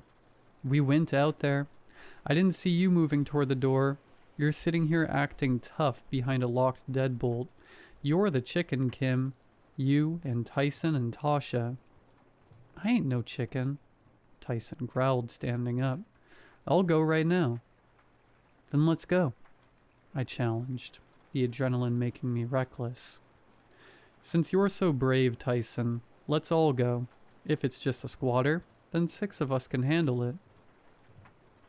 "No," Rochelle said firmly, standing up from the couch. "Nobody is going back out there. Ma said stay inside." "Oh, come on, Ro," Kim teased. "You scared too? The big, bad babysitter is afraid of an empty house?" "I'm not afraid." Rochelle narrowed her eyes. "I'm being smart." "You're being a scrub," Rico chimed in, emboldened by my side. "A total scrub. Just admit you're terrified of a pile of old wood." The bickering went on for 10 minutes, the kind of circular, ego-driven arguing that only happens when you're trying to prove you aren't the weakest link. Eventually, the pressure shifted. The room felt smaller, the air tighter. Maybe it was the peer pressure, or maybe it was something pulling at us. But the decision was made. "Fine," Rochelle snapped, grabbing her heavy flashlight from the kitchen drawer. 3 minutes. We go in, we stand in the foyer, we come back. That's it. Then we lock the door for the rest of the weekend, and I don't want to hear another word about that house. We walked out as a group this time, the 6 of us, shoulder to shoulder. As we crossed the field, the temperature dropped. Not a breeze, just a sudden, bone-deep chill. Tasha stopped at the edge of the dirt. "I don't like this," she whispered, her eyes fixed on the upper windows. "The house? It looks different from here. Like, it's taller." "It's just the angle, Tasha. Stay close," Tyson said, though he was gripping her arm tighter than he needed to. As we stepped onto the porch, the smell hit us. It was a thick scent of old grease and copper. It smelled like a butcher shop that had been left in the sun. Rochelle pushed the front door. It didn't creak. It swung open silently, as if the hinges had been freshly oiled. The foyer was a cavern of shadows. Rochelle's flashlight beam cut through the dark, revealing peeling wallpaper and a floor covered in a thick layer of gray dust. Except for the center of the room, the dust there had been swept away, leaving a clean, circular patch. "See?" Kim whispered, her voice wavering despite her bravado. "Nothing here, just an old..." Creak came from above us. A slow, heavy footstep, then another. Thud, thud, thud. "Someone's upstairs," Tyson whispered, his voice dropping an octave. I looked toward the back of the house. In the kitchen, I saw a shadow move. Not a person-shaped shadow. It was too wide, too low to the ground. It darted across the doorway and vanished. "Did you see that?" I asked, my throat dry. "See what?" Rico asked, but he was staring at the hallway mirror. "Aunt, look at the mirror." The mirror was cracked, a jagged line splitting it in half. In the reflection, the hallway behind us wasn't empty. There were shapes, pale, blurred faces peeling out from the darkness of the dining room. But when I turned around, there was nothing but shadows. "I feel sick," Tasha said, her breath hitching. "The walls, they're vibrating." She was right. I put my hand against the foyer wall. It wasn't solid. It felt like it was pulsing, a slow, rhythmic throb that matched the heavy footsteps upstairs. Suddenly, the silence was shattered. Crash. A sound like 1,000 panes of glass shattering exploded from the basement. It was followed by a horrific, metallic screech, the sound of iron being twisted and torn apart. The entire house shuddered, the floorboards bucking under our feet. "Get out!" Tyson screamed. We didn't need to be told twice. We scrambled for the door, tumbling over each other in a blind panic. We didn't stop until we were back in Rico's living room, gasping for air, the sound of that basement crash still ringing in our ears like a physical bruise. We slammed the door and locked it, but as I looked at the wood of the door, I realized something. The thudding from earlier hadn't stopped. It was just quieter now. The living room felt different when we burst back in. It wasn't just that we were spooked. The space itself felt like it had been violated. The warmth was gone, replaced by a damp, stagnant chill that seemed to seep out of the vents. "Did you hear that? That wasn't no squatter," Rico yelled, his chest heaving. "That sound in the basement, that was metal, like someone was ripping the furnace out of the floor." Tyson slammed his back against the front door, his eyes wide. "I'm telling y'all, I saw something in the kitchen. It was too big to be a dog. It was like gray and slick." "Y'all are just tripping now," Kim snapped, though her hands were shoved deep into her pockets to hide the shaking. "Fear makes you see stuff. Adrenaline, man. We went in, we got scared, we ran. That's it. It's over." "It's not over," Tasha whispered, sitting on the very edge of the couch. "I can still feel it, like a ringing in my ears." We spent the next hour bickering, trying to rationalize the irrational. Rochelle was pacing, her face set in a hard mask of big sister responsibility. "Everyone just calm down," she commanded. "It's 11:30. We're inside. The door is locked. We are fine." She walked over to the coffee table where she'd left her schoolwork. She paused, her brow furrowed. "Wait, where's my trig book?" "You probably left it in the kitchen," I said. "No, Aunt, I left it right here, on top of my notebook." The book was gone, not just moved. Gone. We checked under the couch, the kitchen table, even the bathroom. Nothing. It was like the house had simply swallowed it. Beep, beep, beep. We all jumped. The sound was coming from the kitchen. We scrambled in to find the microwave running. The timer was counting down from 99.99, and the turntable was spinning empty. "Who touched the microwave?" Rochelle demanded. "Nobody's been in here," Rico shouted, hitting the cancel button. The machine died, but the smell of burnt popcorn and old copper, the same smell from the house, wafted out of the vents. A minute later, Kim went to the bathroom to splash water on her face. We were all still in the kitchen when we heard the scream. It wasn't a scary movie scream. It was a genuine, throat-tearing shriek of pure terror. We found her collapsed on the bathroom floor, pointing at the vanity mirror. "His face," she sobbed, clutching Rochelle's waist. "Tyson, I looked in the mirror, and Tyson was standing behind me, but he didn't have no eyes, just black holes and hair, long black hair coming out of his mouth." Tyson looked at his own reflection. He looked normal, terrified, but normal.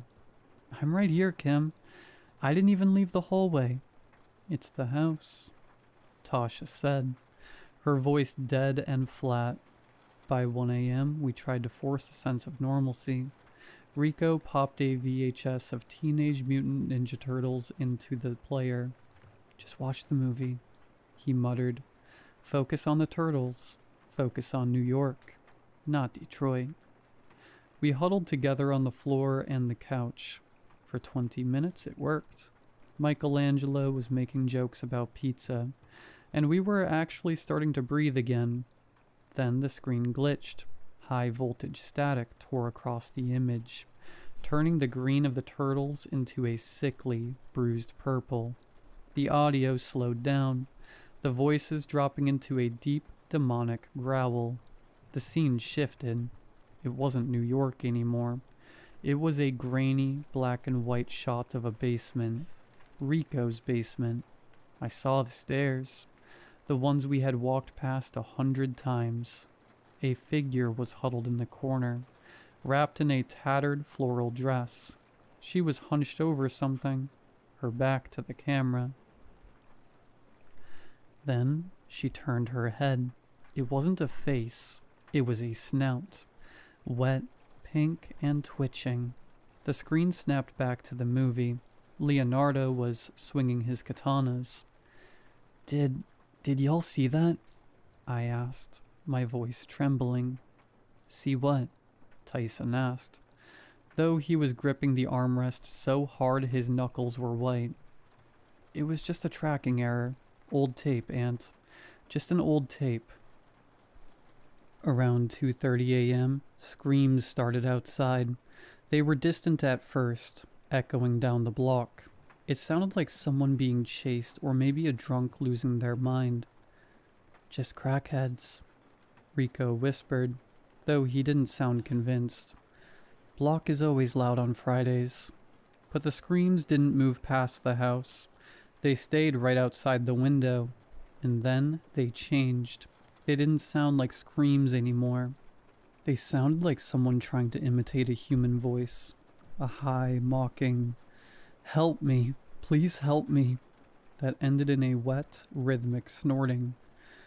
We decided to sleep in a pack in the living room. Lights on, TV on mute. Sleep was a joke. I'd drift off for 10 minutes only to wake up because I felt something brushing against my hair. I'd look up and see a shape, a tall, hunched shadow, standing by the coat rack. But when I rubbed my eyes, it was just the coats. "Aunt?" Rico whispered from the floor beside me. "Did you say my name?" "No, man." Someone whispered, "Rico, right in my ear," he said, his voice shaking. It sounded like my mom, but wrong, like she was talking through water. At 4 a.m., every light in the house, the lamps, the overheads, the porch light, snapped on at once. The glare was blinding. We all bolted upright, shielding our eyes. A second later, they all died. Complete, crushing darkness. "Rochelle?" I cried out. "I'm here," she gasped. "Nobody move." Then came the sound. Jiggle, jiggle, scrape. Someone was at the front door, not knocking. They were trying the handle, slow, deliberate. Then the sound of a key, or something like a key, scraping against the lock. Scritch, scritch, scritch. Tyson grabbed a baseball bat from the corner and crept toward the door, his breath shaky. He looked through the peephole. He stayed there for a long time, frozen. "Tyson?" I whispered. "Who is it?" He backed away from the door, his face completely bloodless. "Nobody," he whispered. "There's nobody on the porch, but the handle is still turning." We watched as the brass knob twisted all the way to the left, then all the way to the right, over and over, for 20 minutes. None of us slept after that. We sat in the dark listening to the house breathe. When the first gray light of Saturday morning finally bled through the curtains, we weren't relieved. We were exhausted, frayed, and haunted. We looked at each other in the morning light. We looked like we'd aged 10 years. Tasha was staring at the wall, her eyes unfocused. "It's Saturday," I said, trying to find a spark of hope. But as I looked at the front door, I saw something that made my heart stop. On the inside of the door, right above the deadbolt, were 3 deep, vertical gouges in the wood, like claws had been trying to get out. "Look at the door," I whispered, my voice sounding like I'd swallowed gravel. The others crowded around. Rico reached out, his fingers hovering just inches from the 3 deep, jagged gouges in the wood. They weren't just scratches. The wood had been splintered and peeled back as if something with incredible strength and no patience had been raking at the door from the inside. "That wasn't there when Ma left," Rochelle said, her voice trembling. "I cleaned this door yesterday. I would have seen that." "Maybe it's the wood rotting," Kim suggested, though she sounded like she was trying to convince herself. "Wood doesn't rot into claw marks, Kim," Tyson snapped. He rubbed his eyes, his face etched with exhaustion. "Man, I didn't sleep for more than 20 minutes. Every time I closed my eyes, I heard that sound. Like it was right under the floorboards." "I'm going home," Tasha said suddenly. She was standing by the window, her arms wrapped so tightly around herself, it looked like she was trying to disappear. "I can't stay here." "Tasha, wait," Rochelle said, stepping toward her. "You can't leave me here with just the boys all weekend. My mom won't be back until Monday morning. You know on Saturdays and Sundays she goes to her man's house after work. Please stay." "Yeah, girl," Kim added, throwing a subtle, playful look my way, then felt completely out of place given the gouges on the door. "I didn't say I was going home. If Aunt is staying, I'm staying. We just need to reset, get some fresh air, get away from this block for a minute." Tyson nodded, leaning his head against the wall. "If Aunt is in, I'm in. Rico's mom already said it was cool. We just need to move around. I feel like I'm stagnant in here." Tasha looked at all of us, her gaze lingering on the field outside. She sighed, A long, defeated sound. Fine, I'll stay, but I need to get clothes. And my toothbrush. I can't stay in these clothes for 2 more days. Me too, Kim and Tyson said in unison. I'm starving, Rico groaned, his stomach letting out a loud growl. Let's hit the Coney Island down the street for breakfast. I got some money left. I can pay.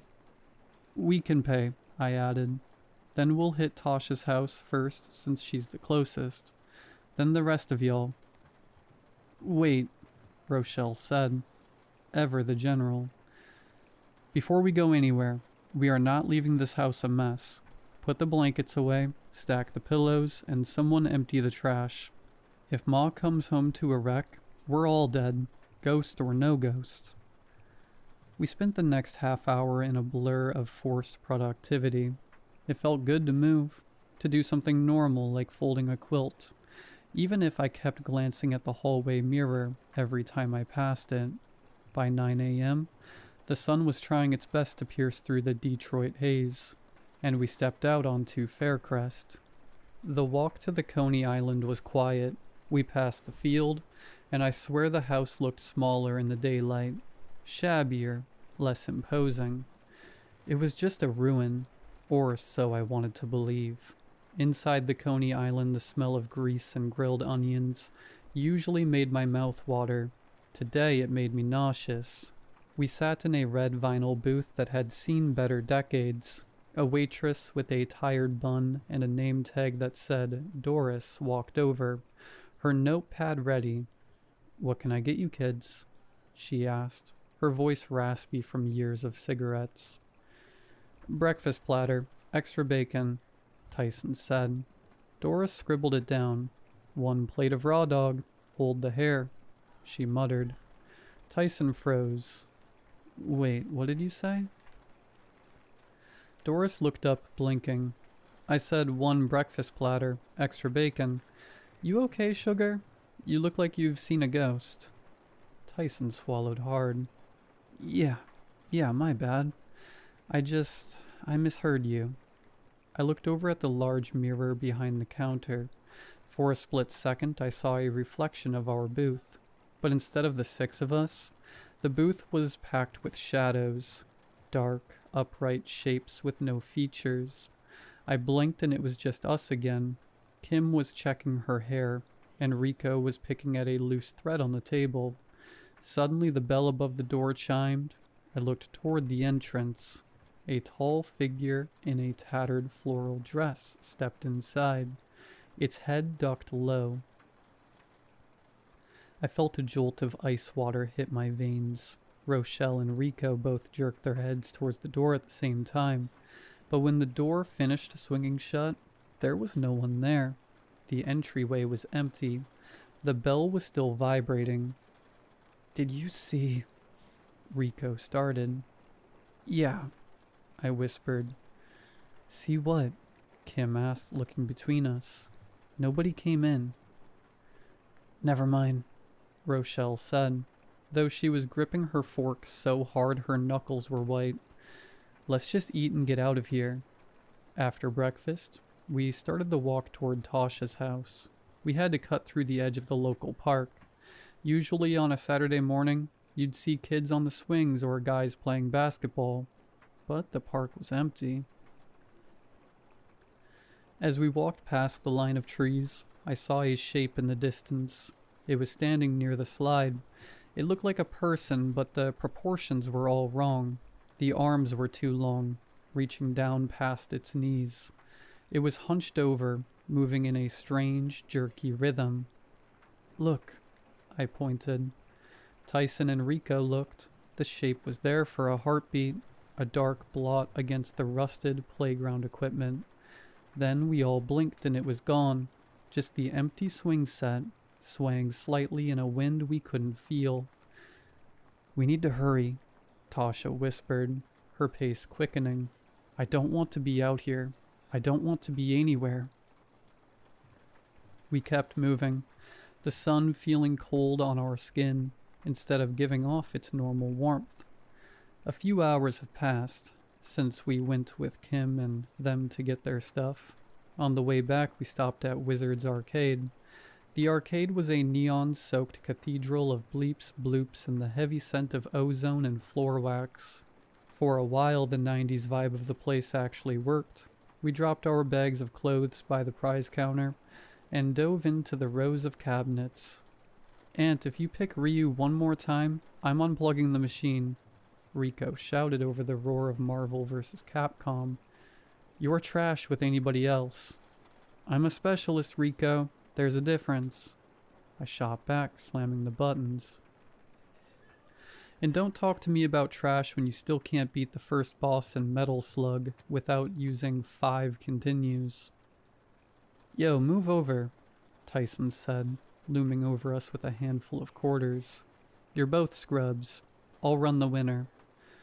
We were laughing, trash talking like the night before was just a bad dream.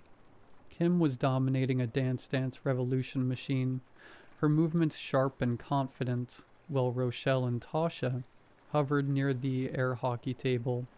For 2 hours, we were just kids again, but the arcade was sick.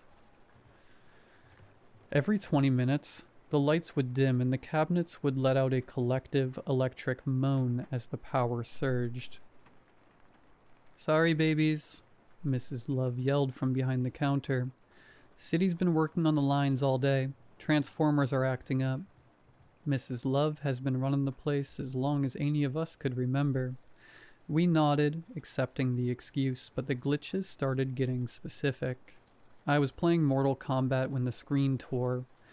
Instead of Sub-Zero, the pixels bled into a grainy image of a face. Not a face, really, but a distorted mask of pink flesh with wet, black holes where eyes should be. I jumped back, but by the time the screen flickered again, the game was normal. "Did you hear that?" Tasha asked, walking over to us. She looked pale. "I was playing Pac-Man, and when I died, the speakers didn't make the womp womp sound. It sounded like someone screaming underwater." "It's just a crowded arcade, Tasha," Tyson said, though he was staring at a Dayton, USA machine that was showing a video of an empty, dark hallway instead of a racetrack. "All these machines are old as dirt. They're bound to act weird with the power surges." Around 6:30 p.m., the biggest surge yet hit. The arcade went pitch black for 5 full seconds. In that silence, the crowded room went dead quiet. No one moved. No one spoke. Then the lights hummed back to life and I looked out the front window.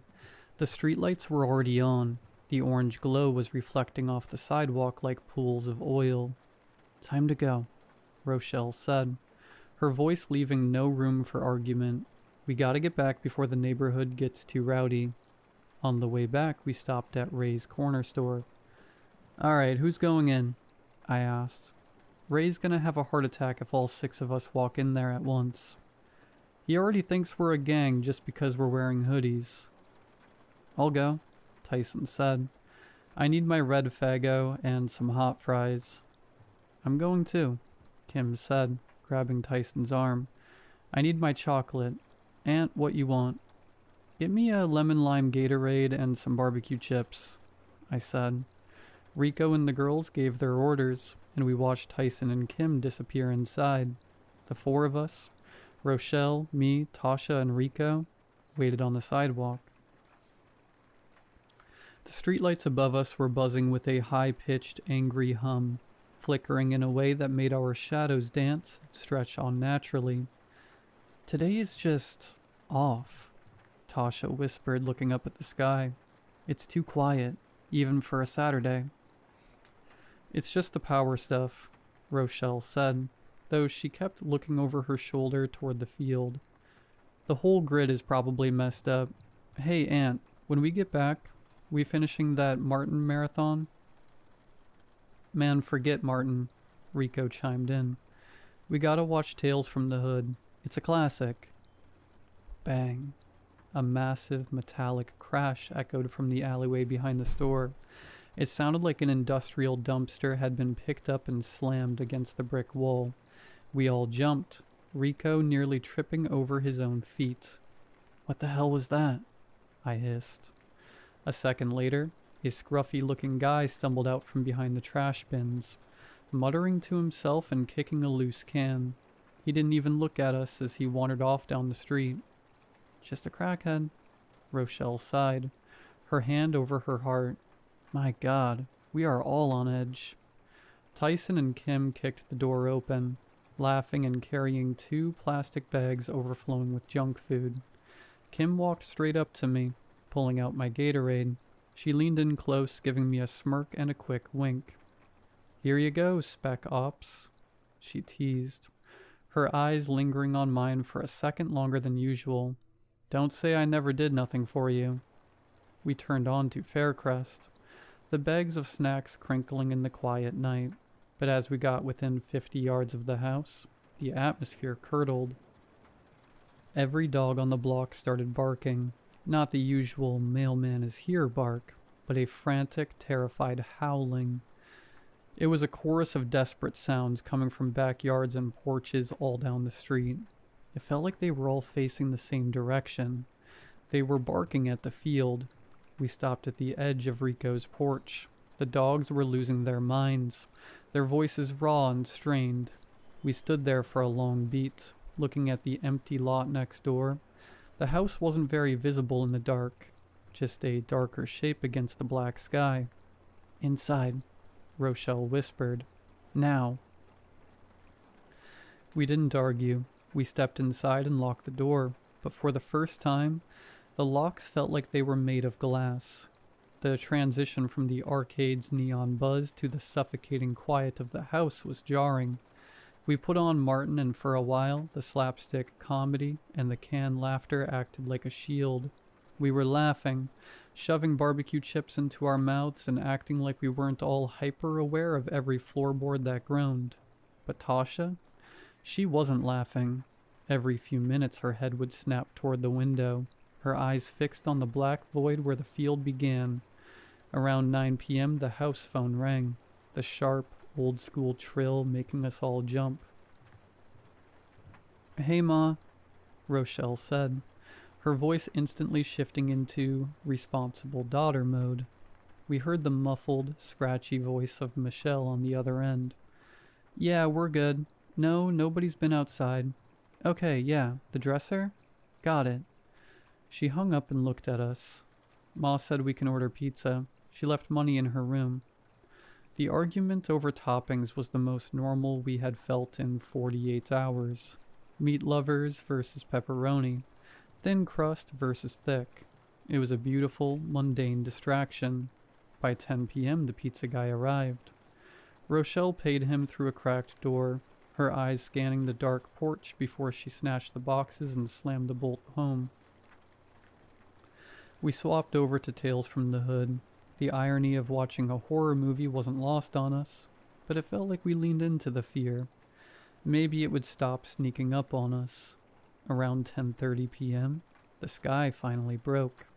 A low rumble of thunder vibrated the floorboards, followed by a torrential downpour that turned the windows into blurred, weeping sheets of glass. The lightning was sudden and violent.